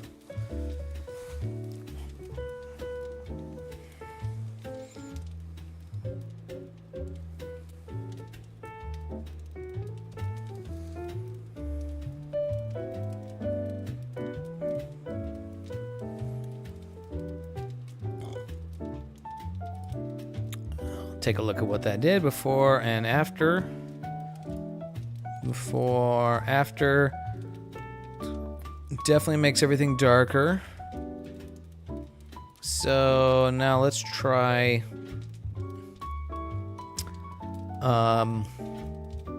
we'll do local histogram equalization stuff like we were doing before. Range selection.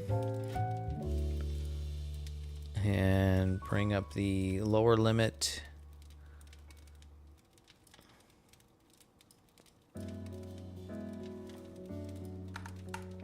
So we'll apply that.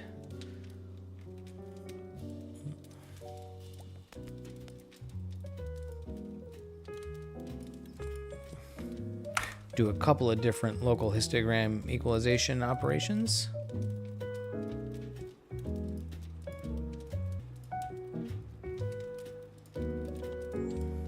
There may be a script that does this, kind of speeds this process up, that I don't know about.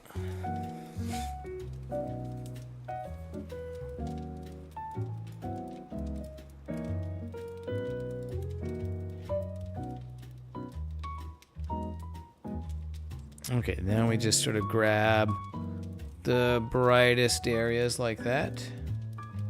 Oh, you know what? I think I want more. I'm going to smooth that out.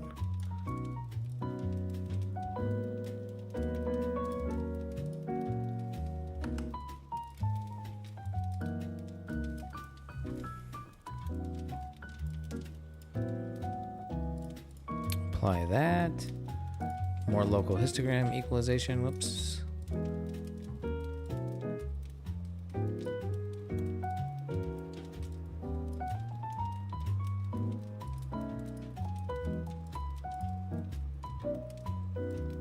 It's always too much. I always have to back it off. Gives me contrast kind of where I'm looking for it.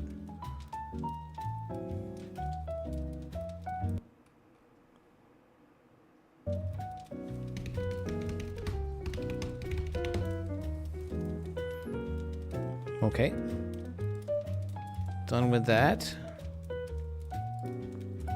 Now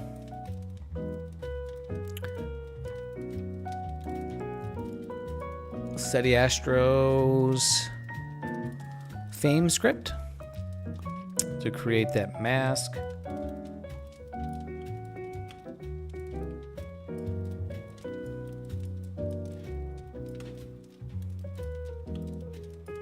And that was shift click and drag.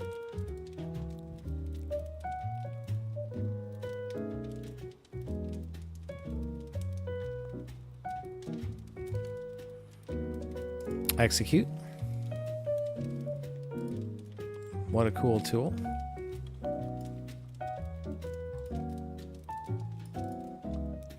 Curves tool and bring the brightness down.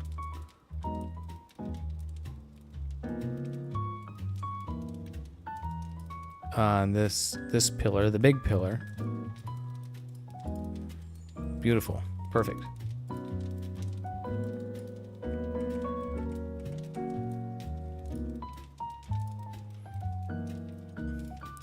Mask, remove mask.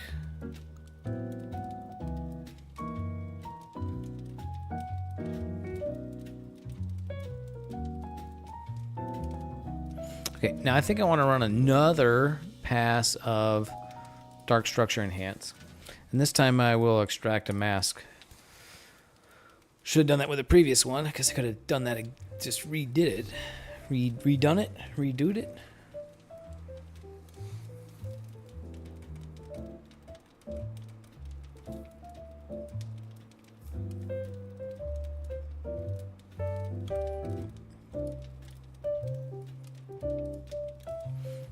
Before and after. Yeah, okay.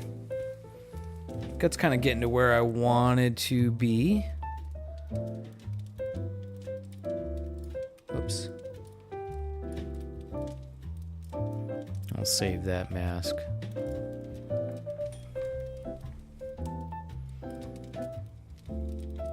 So we're kind of trying to get back to this stage with it, but with the background less crushed. Which I think we kind of have. Okay, so this is just going to be M16. Yeah, we'll just call it M16. And then make a clone. And then we need a narrowband normalization. This one.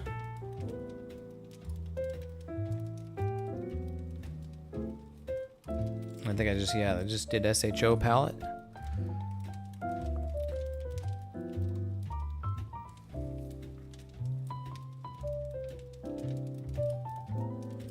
Okay. Now we start working on the saturation. Oops. Which will use the curves. Use the curves tool for saturation, not the saturation tool, duh.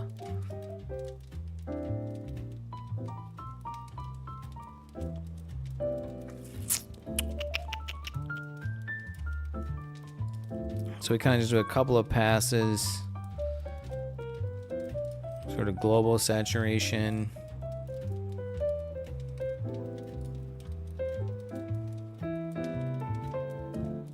Then saturation tool here. But now we do that so we can apply the saturation just to the greens. Crank that up a bit.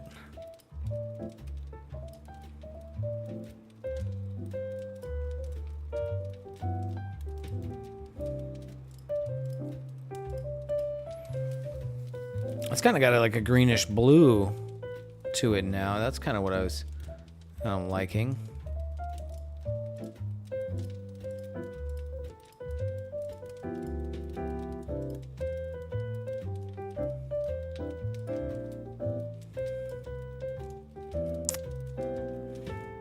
Now I'm kind of looking like on this area out here. Like, do I want that to look?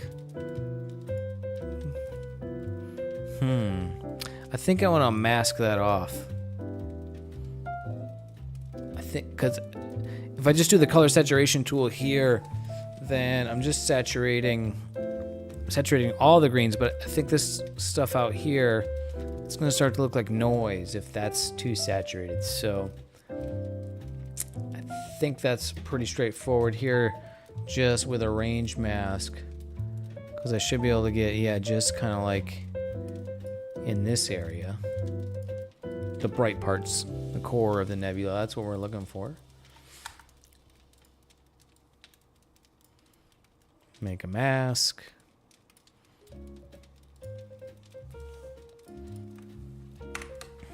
Oops. And mask on there. Now apply the saturation. Before, after. Groovy. Remove that mask.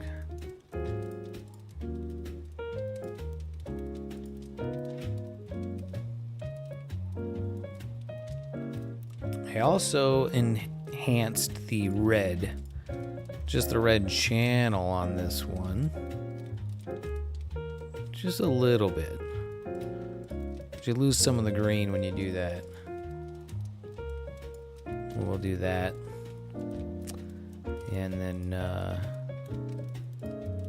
maybe all I need to know is just kind of one more pass at saturation.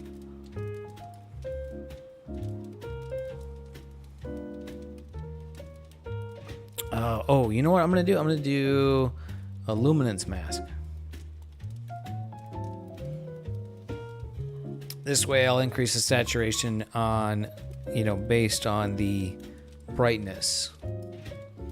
So I have a luminance mask, and there we go. Now we can kind of be more aggressive. I don't want to saturate the background stuff too much.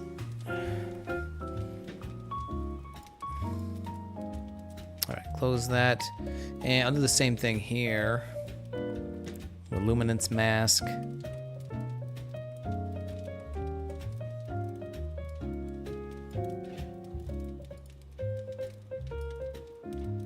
And I'll just apply that. Groovy.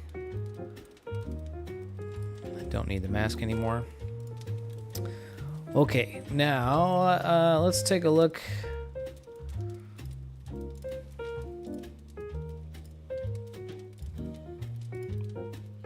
Compare it to what I had before. Let's pop the stars back in. Combine M16, comma stars, comma OP underscore screen.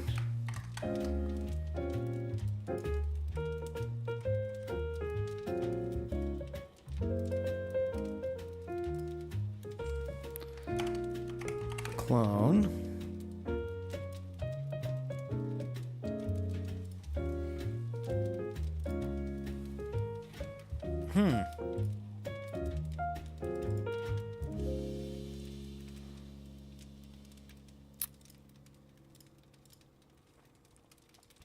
And now kind of compare. Like, what do I got here?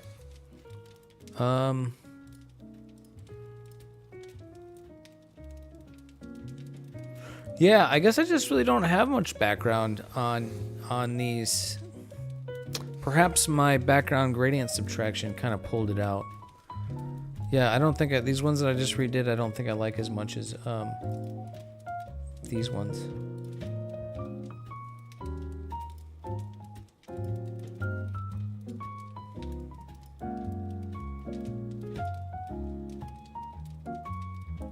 Yeah, my first go at it was better.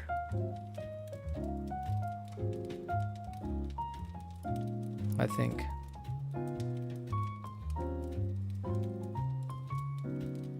Still incredible either way. Pretty great. Pretty great. I think we'll go with the originals, the first ones. And then we'll move on to a new target. You guys have any requests? I have a lot of data. A lot of old data. I have newer data. And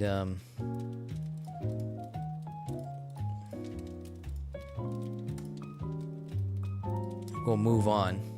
I'm pretty happy with that. That's, I mean, for data from 2016, you know, to be able to reprocess,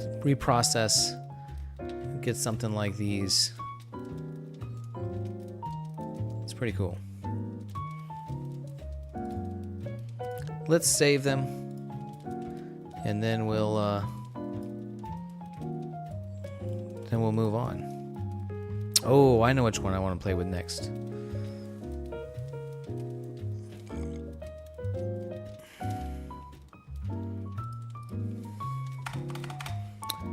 $12.25.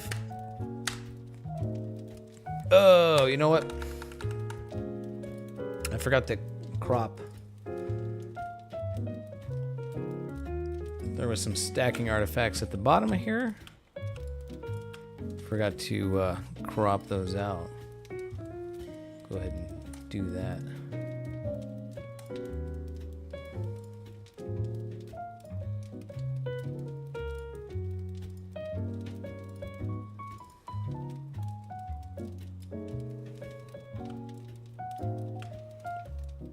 Not bad, eh, Sid?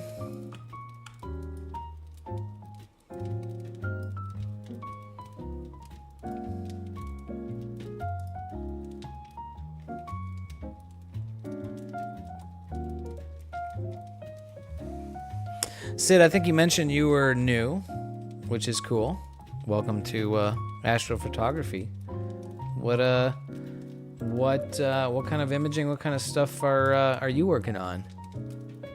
We have a Discord server too, which I don't think is in the YouTube.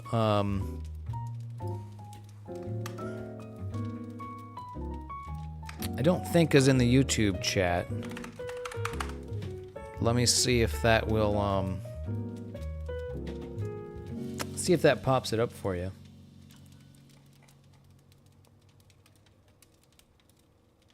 I don't believe it did.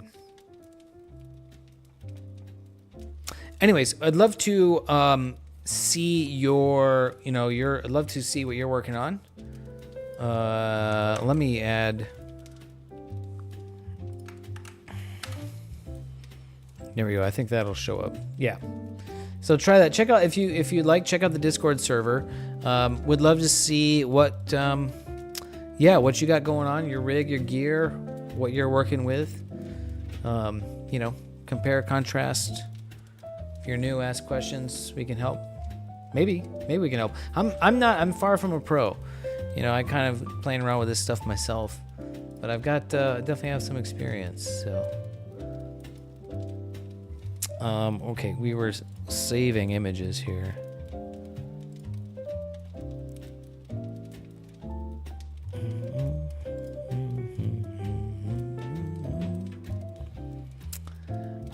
Very cool. Okay.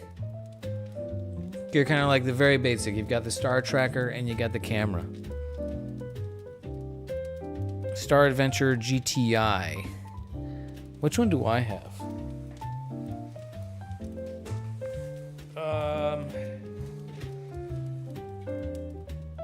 Well, I have the AZ GTI. This is the Alt-Az version. But you can put this on a wedge and run it in equatorial mode. I haven't tried that yet. I actually think I'm pretty sure mine is broken. I need to try to, yeah. My altitude axis clutch is like the locking screw is stripped, so it doesn't lock. So I need to service that. Not sure if I can. You bought a bunch of stuff. Oh, cool. You bought a bunch of stuff for narrowband. Okay. Your Sony rig isn't really compatible with astronomy software? What do you mean? Maple Glades.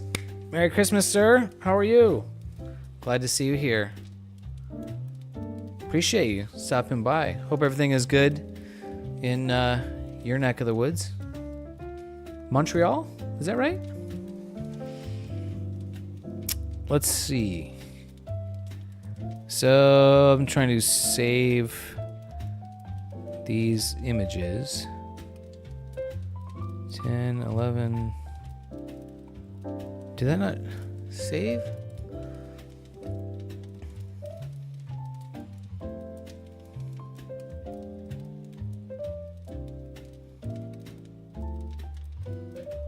I may have goofed up on trying to save these images, so okay, that I think is right. Just flew to Vancouver this morning. Wow. Oh wow. Wow, a new uncle. Oh, excellent. Very cool. Congrats to you and your sister. Hope everything goes good with that. We are processing old data tonight, which is these are data that I acquired, images that I shot back in 2016, and there's newer processing tools that were not available to me then, and able to make these images quite a lot more fantastic.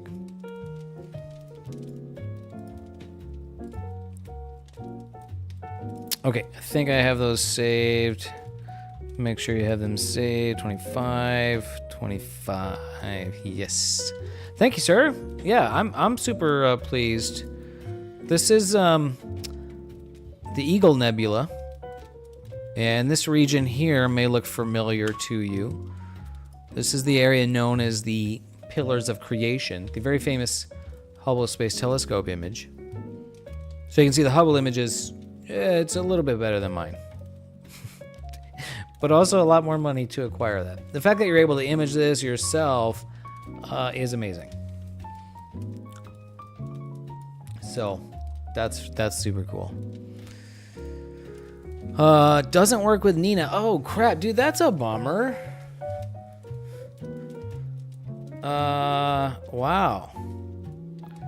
Oh, you got an Astro camera, Sid. Oh, excellent. Yeah, Nina's so cool. Nina is like, also that's like a piece of software that's new to me that wasn't around when I was making these images. It's so much better. It's like such a joy to use compared to what I used to do. So bummer about your camera. But you bought an astronomy camera. What did you get? All right, we are going to close these images. We're going to move on to a new chapter.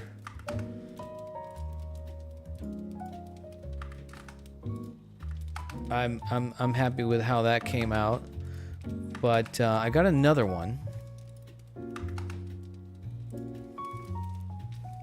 Let's play with. Oh, I want to also look at. Yeah, so this is the image we just reprocessed, and take a look. I can't really. So this is like a 20 megapixel image, but it's 2 times drizzled. So the resolution of this image now is 10,560 by 7,081.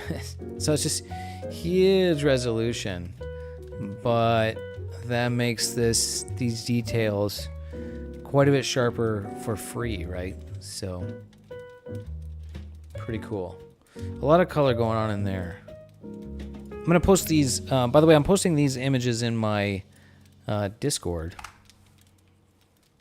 So if you want to see like the full resolution, you can hop over there.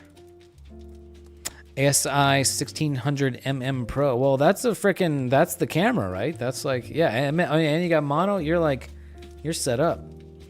What kind of optics you gonna put in the front of it? All right, next one is this image. We're going to process the Fishhead Nebula. This image was, at the time, and it probably still is, my best quality image. Like the best, the sharpest image that I've got. Like it's the best combination of the best like setup and calibration of the telescope and the seeing conditions that night, right? So I'm happy with this one, but I want to do the narrowband thing with the colors and just see what else we can do with it. It does look really great, and Mazif, this is like, yeah, it's like why, but it looks great. So, but I want to try to do the Hubble palette on this image. I've seen that type of thing on this region, and it can look pretty great. So, recycling your old 70-300 Canon lens, right on. That'll give you a decent field of view. I think that'll give you, Sid, a similar field of view as something like for shooting like Andromeda, kind of larger objects. Yes, exactly. Keep the weight down. Wider field. You can still get Andromeda right now, this time of year, for a few hours before it gets too low. But you also have the Heart and Soul Nebula. You can probably frame these two up nicely. A lot of cool stuff going on, and this is, emission nebula. So with a filter, you can get that in the city and the light pollution. So, okay, let's do some. I got to clear some disk space.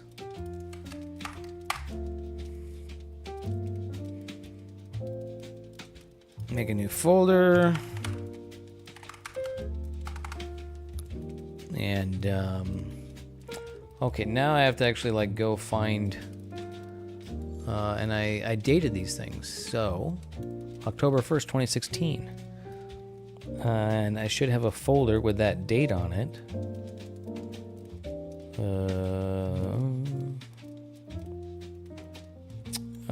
Crap.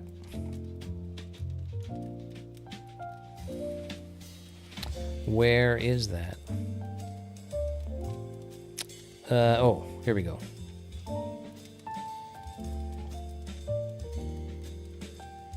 Is that the one? Yeah, there we go.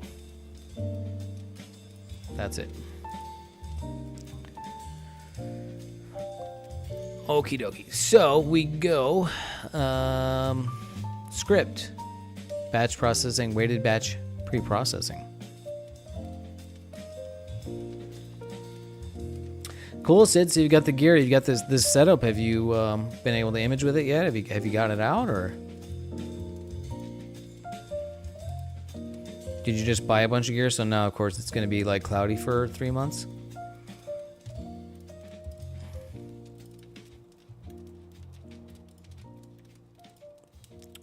Details, and we want just the CR2 files.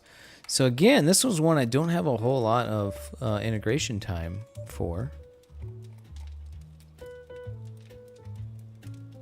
Only 25. Is that going to tell me? Yeah. 25 times 5. Whoops. 25 times 5. 125 divided by 60. So only just over 2 hours on this target. Oh, still all coming in. Gotcha. Gotcha.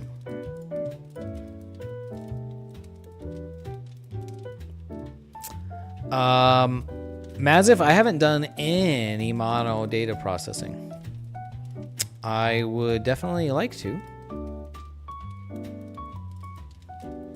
One of these days, right? That's kind of not true. I sort of have done. Well, I've split an RGB image into you know, the separate color channels, then sort of processed them and recombined them. I was doing those kind of workflows for a little while, and you know, maybe it sort of worked for me. No, I could get good. Got some decent results with that. Okay, we're gonna reintegrate that using PixInsight. Before. Oh, cool. Right on, Sid. Okay, since we're kind of waiting for this to process, I'm gonna go for another pee break,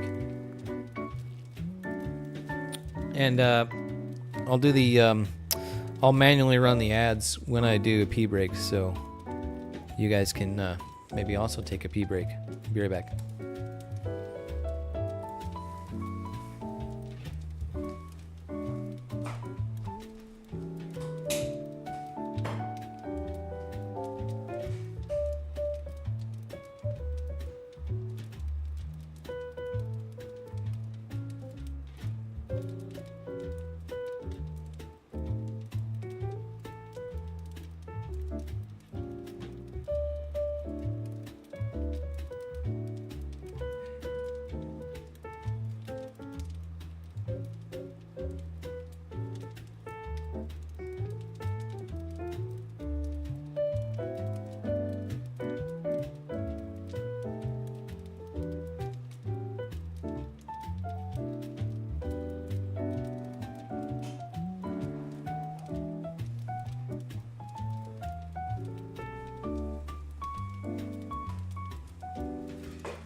Well, I couldn't help but take a peek outside, too, and, yeah, it's cloudy.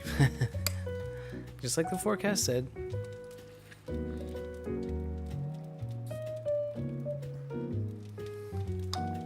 Sid, thanks, brother. Thanks for being here. Glad to see you. Glad to meet you. We'll probably try to do more stuff like this.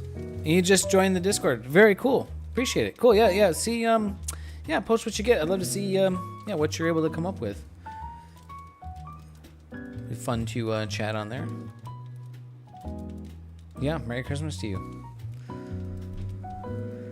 Yeah, I took a peek outside to see if, maybe it was going to be kind of clear enough to get some, maybe a little bit of imaging, but nah, there's some pretty thick clouds out there, so we will not.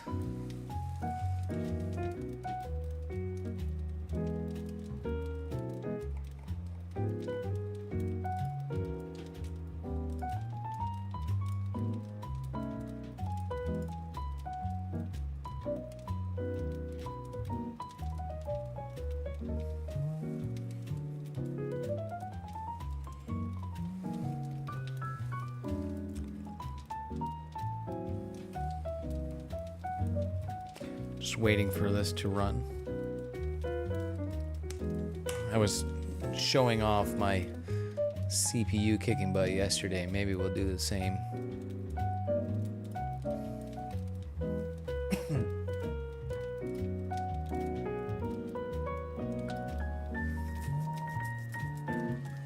All 16 cores, 32 threads. Just absolutely hammering away. Pulling 185 watts, 188 watts, 189. 190. This is definitely the task that I run that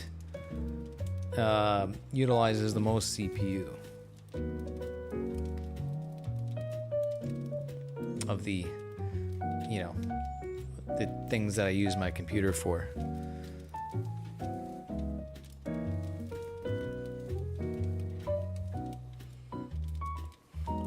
So these are images shot with my old rig. And I can bring a picture of that up if you're joining kind of recently. I was showing that earlier. I gotta find it. It's in the projects folder.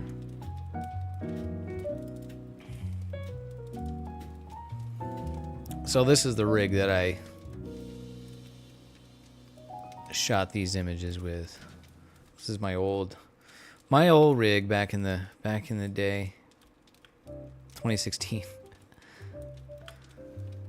Canon 7D Mark II camera with the Orion 8-inch f4 Newtonian telescope.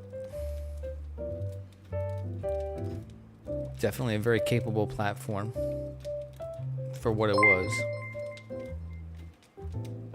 Sam, thank you for the follow. What's up? How are you doing tonight? Well, that's my old rig. If you guys aren't familiar with a astrophotography rig, the big tube is the lens. That's the telescope. Camera's hanging off of the front there. And this guy's a finder scope, which I needed that for alignment, and I would take it off once I started doing imaging.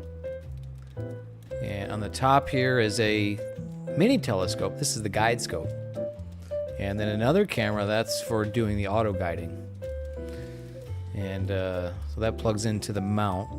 And this is the equatorial mount. This is what moves the telescope to track the object in the night sky, because the Earth keeps on rotating. So, and then heavy duty tripod, counterweights down here to balance the whole thing so it moves nice and smooth.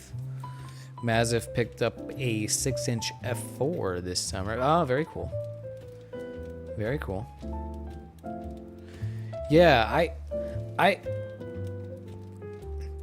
don't know, kind of my time working with the reflector, you know, with the Newtonian made me really just desire the kind of more simplicity of using a refractor. You don't have to worry about collimation and stuff. And but you can certainly get more aperture for a lot less money with a reflector. So there's always trade-offs, pluses and minuses to everything, right? Here's a shot, totally mostly unrelated. This is up at Mount Pinos in was that April or May, when we had the aurora, which is what the pink in the sky is. And notice the pink light reflecting on the snow on the ground. So the aurora looked cool, but it, you know, kind of ruined the astronomy that night because the extra glow from the sky. Okay, that finished, and it wants to plate solve.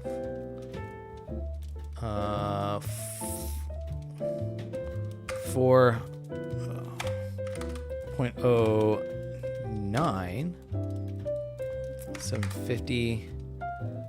We'll run that.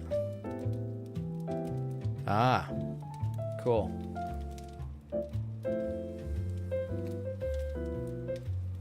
Yeah, you know, trade-offs to everything. A friend of mine images with Newtonians that he builds, and he gets some outstanding results. Okay, so did that finish?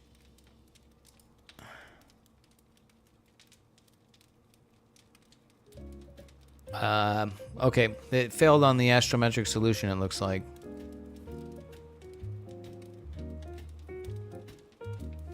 Okay, I guess we'll just...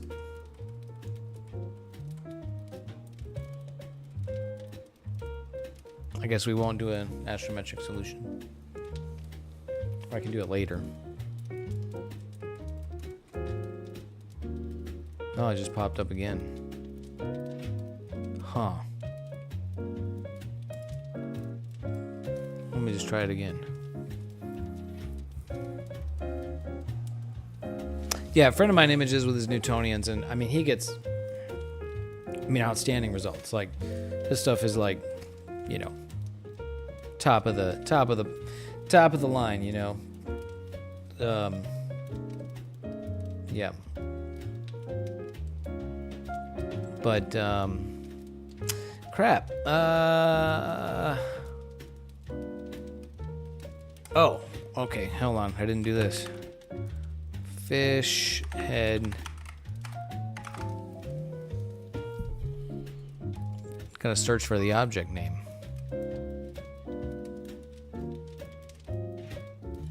Not found. Oh, you know. Oh, I have the. There's an IC number. IC 1795. Search.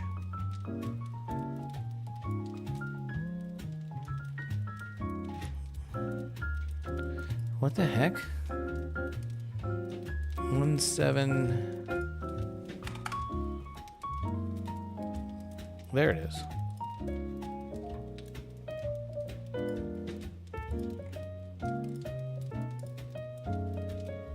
Okay, now run it. Yeah, now I'm imaging with my new rig is much more modest, much smaller, more simple. Although I do have a desire to push the focal length, and but it's a fun little rig. Wow, this is just having a really hard time. I see 1795. Just trying to do the astrometric solution. And I think I did this on the previous one. 4.09. Oops. 4.09. Let's see if I can get that to work. I don't really need that, but could be nice. Looks like it's doing it this time.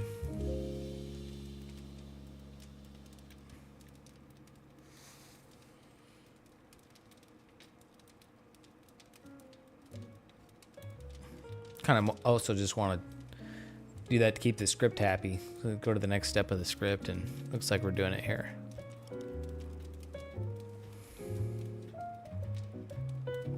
I got something else I can show. So one of the nice images I got for my new rig from my balcony is the California Nebula. And I had that printed on metal. So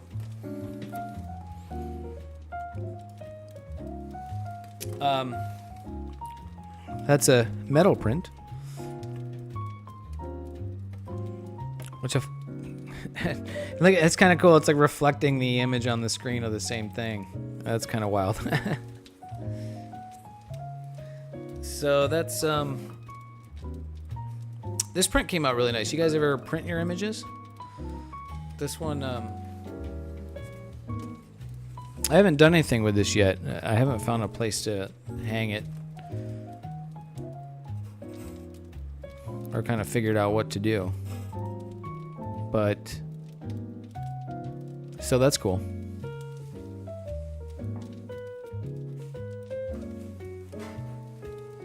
What's up, Sam? First time chatter. Thanks for being here.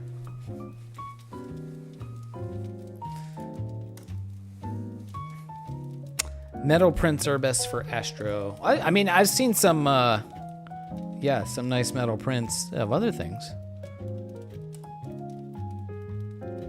I really want to experiment with, like, printing it on, like, transparent paper and, like, backlighting it. Nebula Photos did a video on that. Yeah.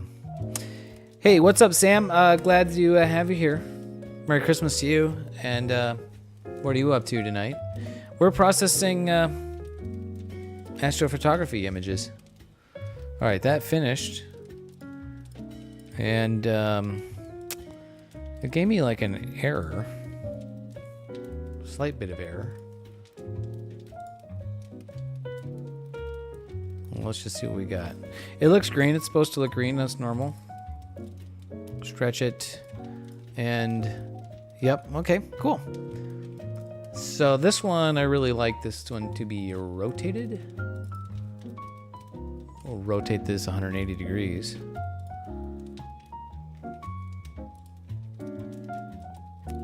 Oh, did that tell me? Oh, you lose the astrometric solution if you rotate it. That's weird. Come on, PixInsight, you should be able to keep track of that. Just rotate it 180? Oh. Well, we'll save it for now because we'll do the calibration and then we'll rotate it. So the first thing would be like gradient removal, but there's just like not a whole lot of gradient in here, is there?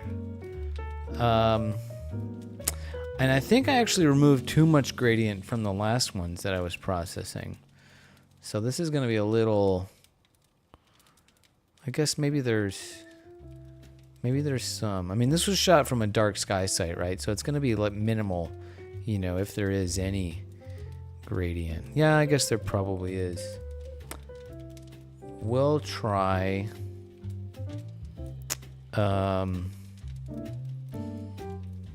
well, I guess we'll give these new tools in the new version of PixInsight a try.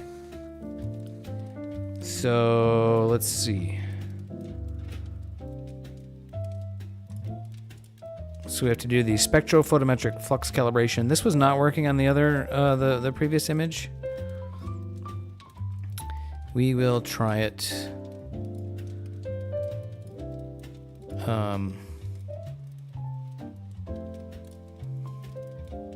We'll try it on here.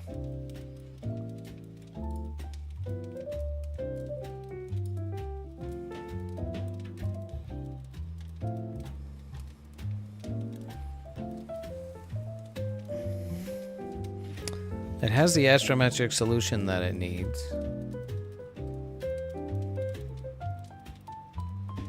Hey, look at that, it worked. Sort of. Oh.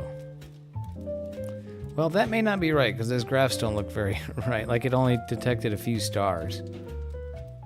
So, that's kind of weird.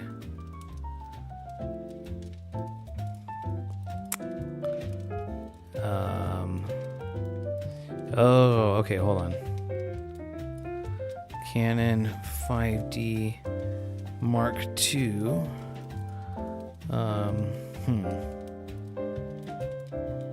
Oh, very cool, Mazif. Were they metal prints?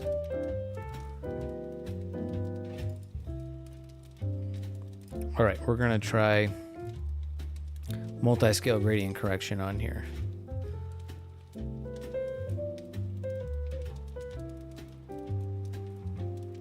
What am I trying to do? Trying to make astrophotography pictures look awesome. That's, you take the data that comes off the camera, and there is a number of steps to processing. Wow. And I'm pretty, well, actually,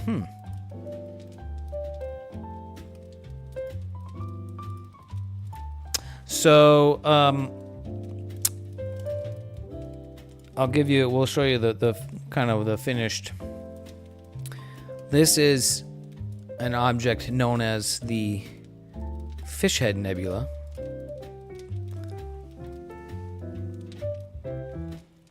And so this is kind of the finished version. I'm reprocessing it to do like a different color palette to make it look a little bit different. This processing I have here looks great. I mean, this is a beautiful image. I really like this. This is one of the best ones I've done. And but I am trying to get to make it look a little bit different. So this is the steps we're going through to process that. So you did Mazif. One was traditional glossy print behind glass. Oh, cool. That's awesome, dude. Okay, so that's the gradient calibration. Do I like what that did? Did that do too much?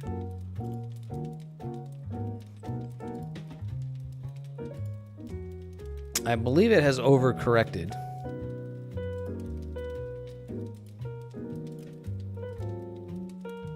And kind of judging at what I'm looking at, I believe it has overcorrected. So I'm gonna undo that.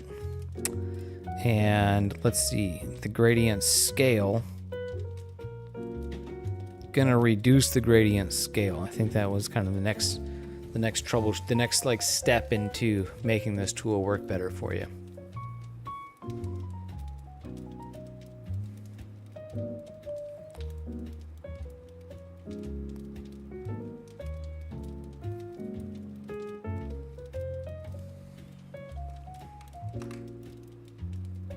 Oh my God. Well, that is creative.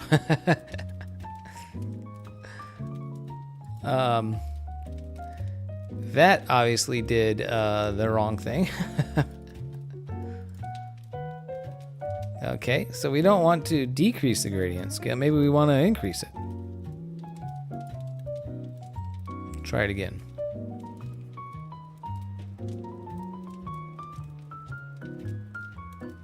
I may not really need to do any gradient removal on this object. I think in that other processing, I think I did not. The gradients, if you don't know, is you can end up with a like a brightness gradient across your image, because the sky can be non-uniform brightness. Right? Typically, it's brighter the lower you are on the horizon versus the lower on the horizon you're looking, because of light pollution, sky glow. These images were shot from a dark sky site, so there should be very little gradient. And so I'm trying to use tools right now that correct the gradients. And what I have now is a subtle difference. So it subtracted like some greens from there and some reds from there. So is that accurate? Maybe. Let's go with it. This version of the software has a new tool for subtracting these gradients out. And so I'm kind of giving it a try. And it kind of like, it's sort of kind of hit and miss so far as to how good of a job it does for me. So, okay, gradients are removed. Now we will color calibrate. And we need a preview of some background. And I want to move that actually, because that is, don't want that bright star in there. Okay, so we'll try the spectrophotometric color calibration tool. And so let's see. We'll grab, it doesn't have my camera on here for the filters, but it has something pretty close. Canon 5D Mark II is going to be close, I think, enough to work. So we'll select the RGBs and the sample from the preview that I set, and then run that.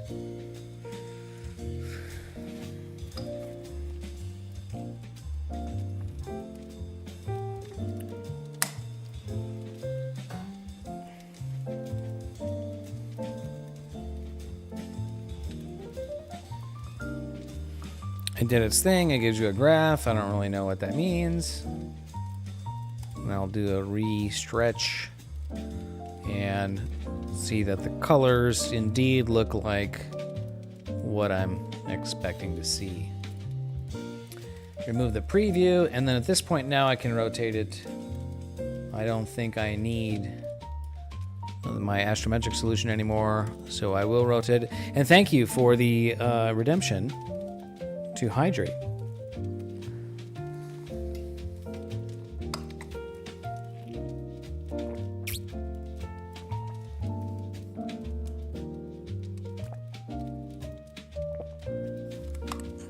My throat gets super dry when I talk a lot, so it's good to do that. Okay, looking good, rotated to the orientation I want to see it.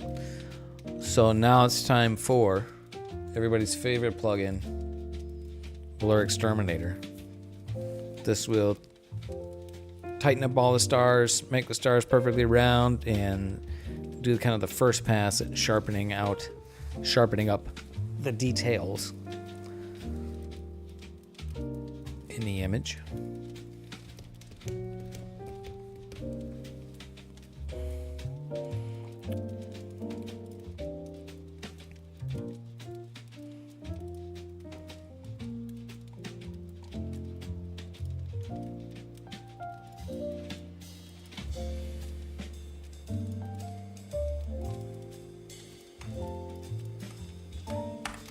Can kind of clean up some old calibration files that I don't need while that's running.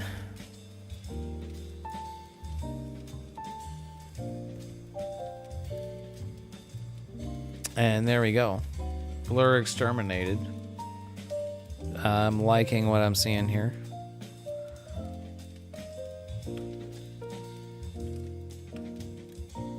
Always like to do a before and after, before, after. See how much sharper everything gets in the image there. Looks really lovely. There's like a star cluster right here, and there's dark nebula here, and there's like some lighter color, a lot of wispy dark structures. We can bring all those out, make that all look good. Okay, Blur Exterminator. Now we remove the stars. Star Exterminator. This takes a little while.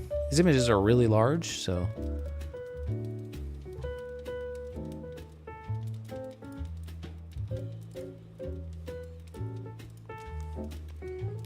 Trying to see, like, what can we look at while that's running.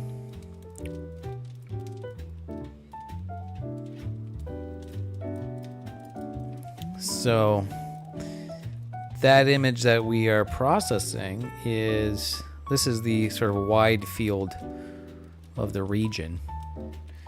We're looking at just this little tip down here. This is the Heart Nebula, because it's like heart-shaped. And we're just working on kind of this region down here. So this is a cool shot. I got this from my balcony right here, right outside, in the light pollution, thanks to special filters. This image we're processing was shot from the desert in the dark skies. No filter necessary. Pretty amazing, huh?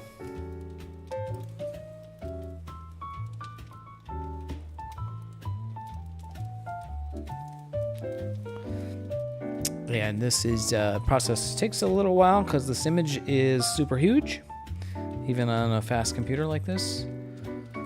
Yeah, so these are emission nebulae So everything that's kind of reddish pink in here is hydrogen gas. And the gas itself is glowing, giving off that red light. And so we can capture that in our telescopes and with our cameras.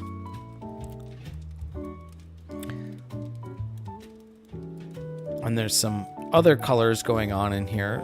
That's like hydrogen, or sorry, oxygen. The pink is hydrogen, the blue is oxygen, typically. But we're gonna process this image to kind of make the colors.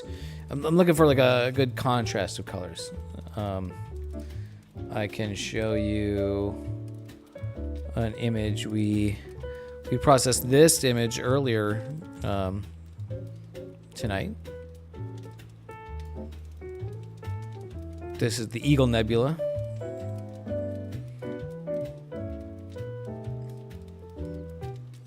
Pretty pleased with how this turned out. So we're kind of going to do something similar over here. And the star subtraction is almost done. There we go. Says it's done, and there is an image of stars. Cool. Got the stars. I'll put those aside and we'll work on the stars later. And now I run Noise Exterminator to remove the noise. And we will crank the detail slider up. Let's see what that gives us. The starless image looks neat.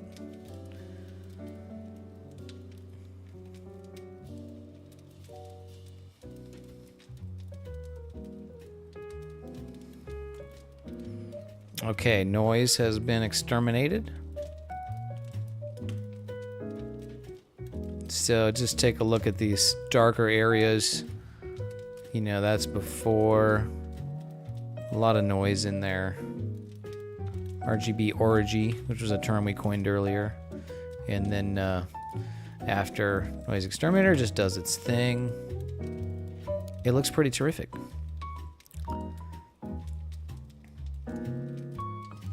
Okay, noise exterminated. What is my favorite photo? That's a tough question. I have a kind of a big library. So these are all my really good images. Which one is my favorite? That's tough to it's tough to narrow it down. It depends on my mood. There's a lot. I think my favorite maybe the Horsehead Nebula, which I'm looking for. Here we go. That may be my favorite. I really like this region, this area. There's a lot of different colors going on here. You've got pink, different types of structures. So you have dark nebula in the horse head itself here. And for some reason it won't let me zoom in. That's weird. Hold on. OMG is right. So this is this dark nebula here. It's just a dark cloud of dust and dirt. And the pink is hydrogen gas, so there's hydrogen emission nebula. So dark nebula, emission nebula. And the blue down here is reflection nebula. It's blue because the blue light from that star is bouncing off the gas and dust around here. And then you have the flame nebula here, which is being backlit. So this dark area is gas and dust, and there's bright orange stars behind it from our field of view. So we've got, you know, kind of three different colors, three different types of nebula going on in here. Really beautiful. And this is one of the stars on Orion's belt. Orion, the constellation probably most people are familiar with.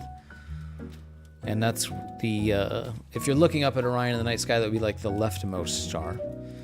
So I can show you a new image that I got very recently. Here is Orion's belt. Bit different colors because of the filter used. But you can see the Horsehead Nebula there. And these 3 bright stars, 1, 2, 3, those are the 3 stars on Orion's belt. This is upside down from what we would see in the northern hemisphere. If you're in Australia, that's your view. If you rotate this 180, that's how it appears to us in the northern hemisphere. So, yeah, that might be my favorite. But I have so many that I really love, and space is amazing. This is the Veil Nebula, which is a supernova remnant. Star exploded I think this is like 20-ish thousand years ago.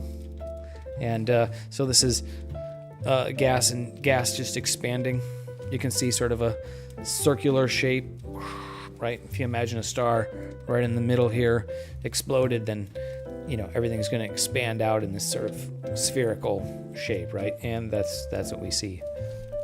This is also an interesting object to observe with your eyeball in a telescope. It takes a pretty big telescope in very dark skies, but you can see these objects, and they're pretty sweet. So, anyways, back to processing this image. So we've removed the noise, and now it's time for nonlinear stretching. Everybody's favorite time.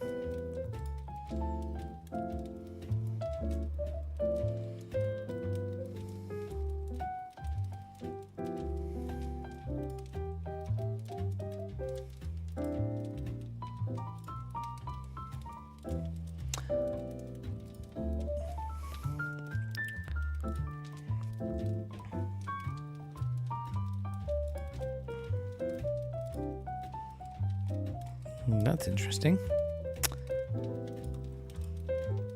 Whoops.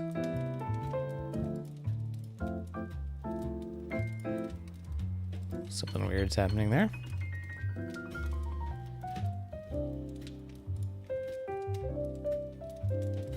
Oh, wait, what the heck? Wait, did I do it? Okay, alright, hold on. I'm kind of screwing myself up here. Okay. That's what you should look like. Okay, so now we will do the stretching to make it the brights and the darks.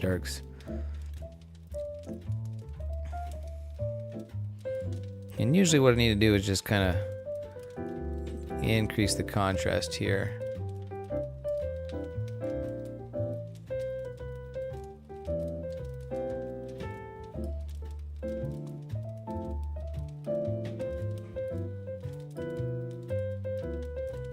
Something like that. Kind of just going by eyeball here to, make something look kind of cool and,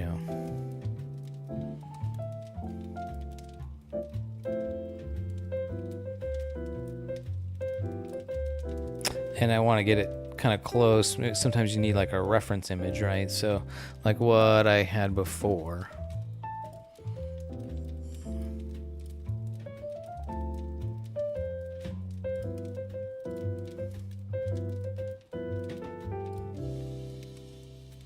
Lots of pink going on in there. Very cool. I like that a lot. Okay, so now let's we're going for the different color palette. So we're going to use the narrowband normalization tool. That was what we were working with before.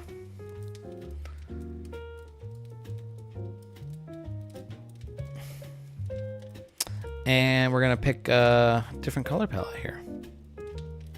Yeah, so we're going to use the HOO color palette, and we're going to change it from red to yellow. And then the blues will pop out in there.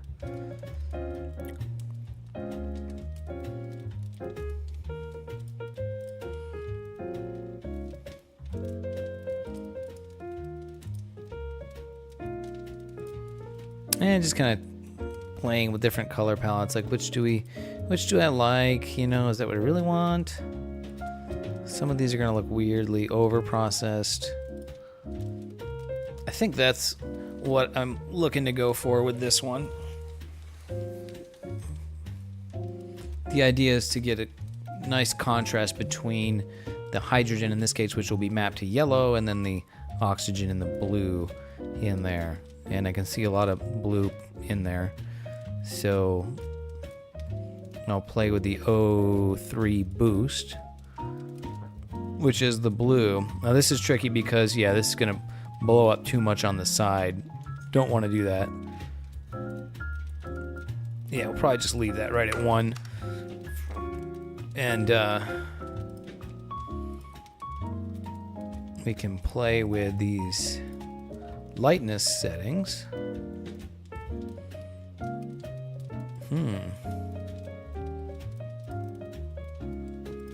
Lightness off is that. If I go lightness preserve, kind of just adds a ton of contrast. Don't want that. We'll just leave it. We'll just do that.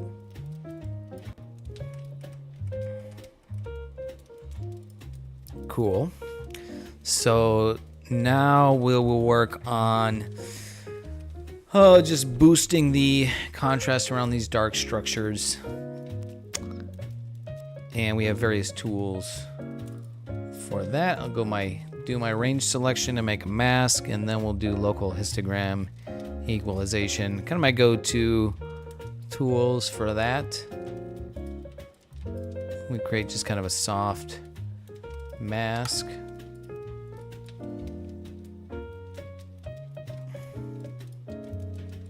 And then we'll come back and we'll do some other stuff. Local histogram equalization.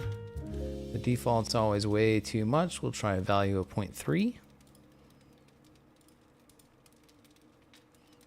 It just kind of brings the details in.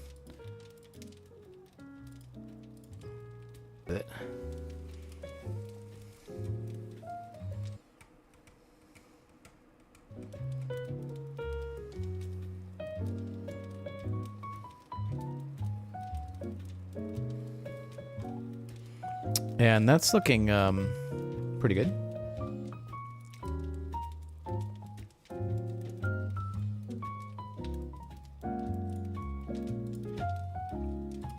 So next is, let's see. Do I want to do more? No, I don't think I want to do any more local histogram equalization on there. Let's do the dark structure enhance script. Maybe we'll punch the amount up a little bit to 0.5.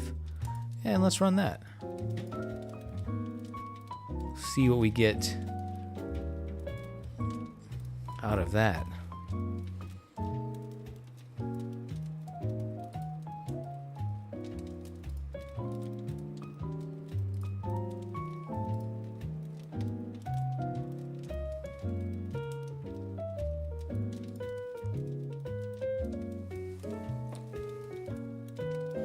And I finished.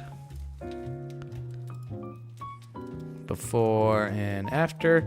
Just darkens all the dark stuff up a little bit, which is cool because we want to have good contrast between those and the background, especially in this area. So next is we want to bring up the saturation in the blue part. So I think I want to do another range mask because I don't want to saturate this blue stuff that's in the background here. Looks kind of just like noise. So I don't want to saturate that too much. So I'm going to do a, let's see, do I want to do a range mask or a luminance mask? We'll start with a luminance mask.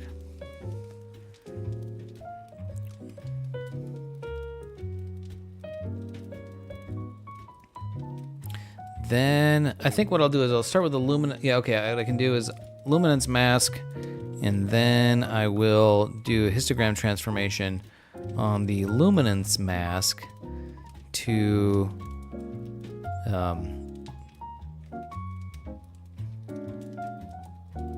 bring down the dark areas.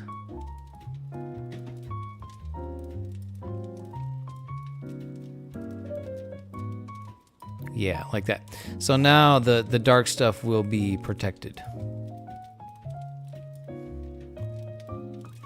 This might be a little bit aggressive, but we will try that. So now we'll go into my saturation tool, and I'm gonna just saturate the blue.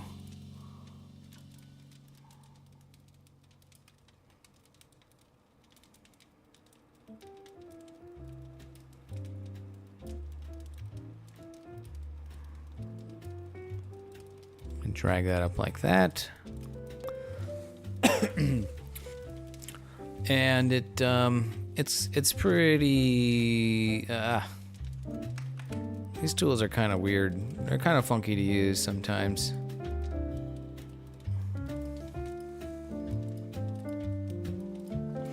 Ooh, that's like, I thought that was masked over there. That's like blowing that up. What's going on? I don't like that. Oh, I didn't apply the mask. Whoops. Dummy. There we go. Yeah, okay.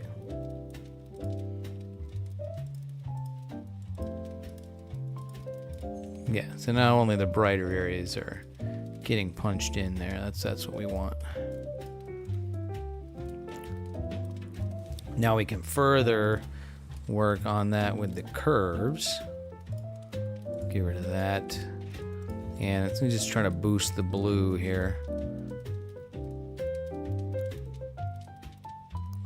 Maybe something like that. These are tricky. You don't want to do too much because we'll start to bleed into the other colors. And then just bring the saturation up. This kind of processing is pretty new to me. So I'm kind of just learning as I go. You know, you gotta play with this stuff to learn, you know, how to do it. And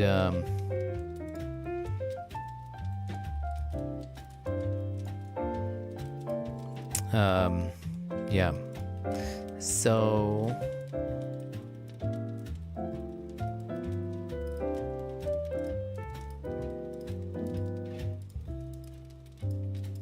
then punch some global saturation in.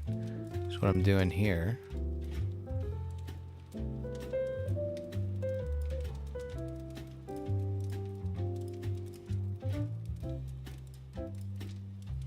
Okay.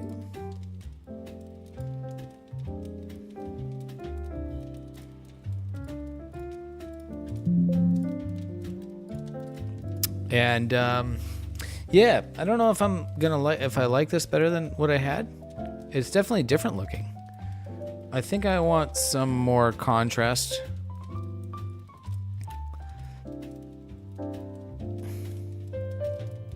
Just kind of darken that background a bit more.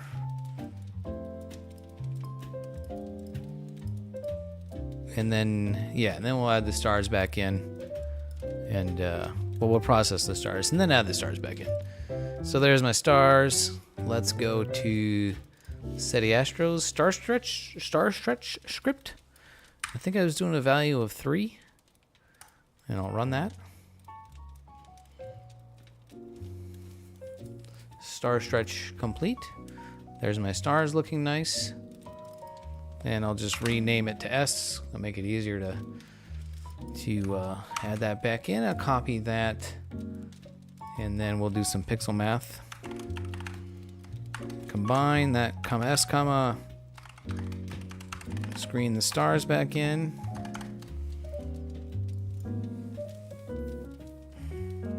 Boom, now there's stars in there. And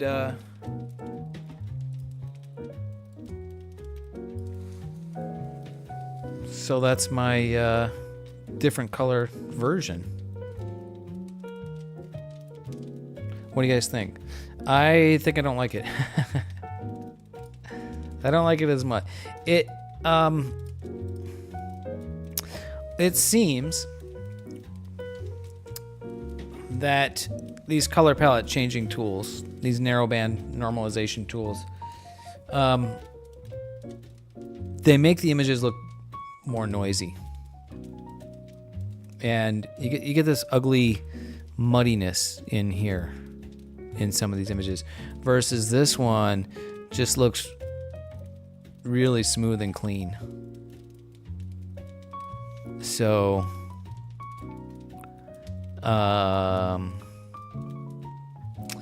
yeah, I don't,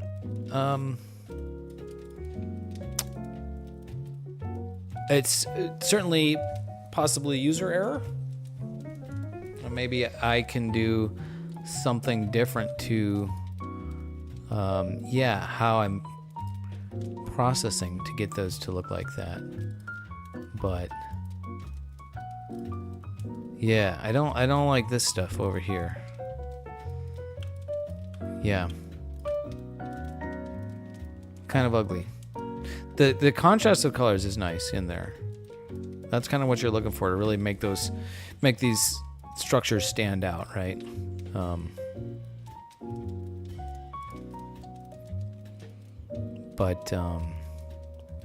Yeah, so it's going to take some time to play with this some more to see what I can do with it.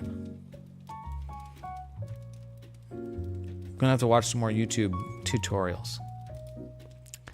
But I think I want to save this one for now and move on.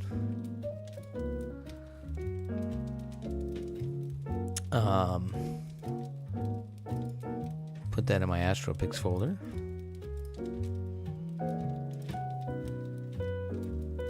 So I've kind of got two images that I processed, and one of them I really liked and the other one I don't really like. But that's cool.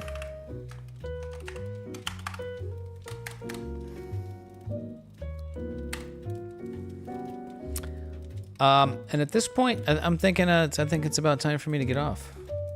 I think it's about supper time.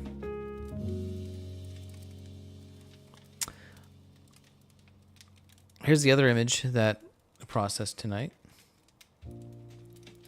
This one came out good and learned some things, learned some new tricks. Every time you do something, it's like, learn something new out of it at least, right? Get something new out of it. Definitely learned something new tonight, thanks to with help from some of my followers here. Very cool.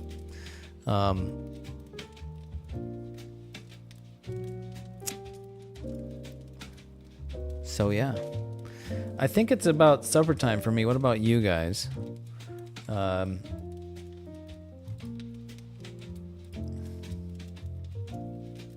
Yeah. This was a fun one. Fun stream. I think it's time to end. I gotta pee. And I'm hungry. And I hope you guys enjoyed. I hope I'm not rambling obviously I'm not rambling now. But, yeah, these are kind of fun. I think I'll try to do these more often. I've got lots of data to play with and try to, I may not end up every night with something that's really amazing, but I, at the very least, hope that I learned something. And maybe if you're watching, I don't know, maybe I'm entertaining to you, or you learned something as well. Anyways, I'm going to bounce off. Thank you guys for being here. Another fun one. Not sure when I'll be back on. Hopefully, I'll be back when I can do some live astronomy, where I can have the telescope set up. That requires not clouds. We have clouds tonight. This weekend, hopefully, fingers crossed, I'll be out in the desert. There's maybe, fingers crossed, chance of good weather for a couple of nights. And it'll be real fun to do a live stream processing new data with my new rig from the desert. I haven't been able to get that out to the desert yet. So that would be super cool. I'm looking forward to that. Yeah. So if not, maybe I'll be back on later this weekend. And we'll just process old data again and see what we get. So thank you guys for being here. I would like to raid out. That would be cool, but I don't really know. I don't know, who to raid. Right? So if anybody has a suggestion for a raid, all right, I'm in the science and technology category right now. So looking in the same category, there's a dude streaming, Ivan Neo. He says his title of his stream is Mary Newtonmas. Evolution Discussions Science. Emote. Here we go. What's this guy doing? It's the Neo nightclub logo. It used to be a neon sign. Neo nightclub was on Clark Street, just south of Fullerton, and you would. They had a neon sign at the street, but to get into the club, you had to walk down this long, dark alley. And but it had been around since 1979. And when David Bowie was in Chicago, he was doing a show in Chicago for a while. He's another bald guy. Come to the club periodically. And there was jokes earlier. The guy that rated me today was bald guy rating a bald guy. So I'm also a bald guy. So let's raid this guy. That might be fun. Stick around, guys, for the raid. I got to remember how to do that. Raid channel. There it is. Search. Search for that guy. There we go. Okay. Thank you guys for being here. I appreciate you. Merry Christmas to everybody. Had a fun time. Hope everyone also had fun. And hopefully we'll be back soon with, more astrophotography.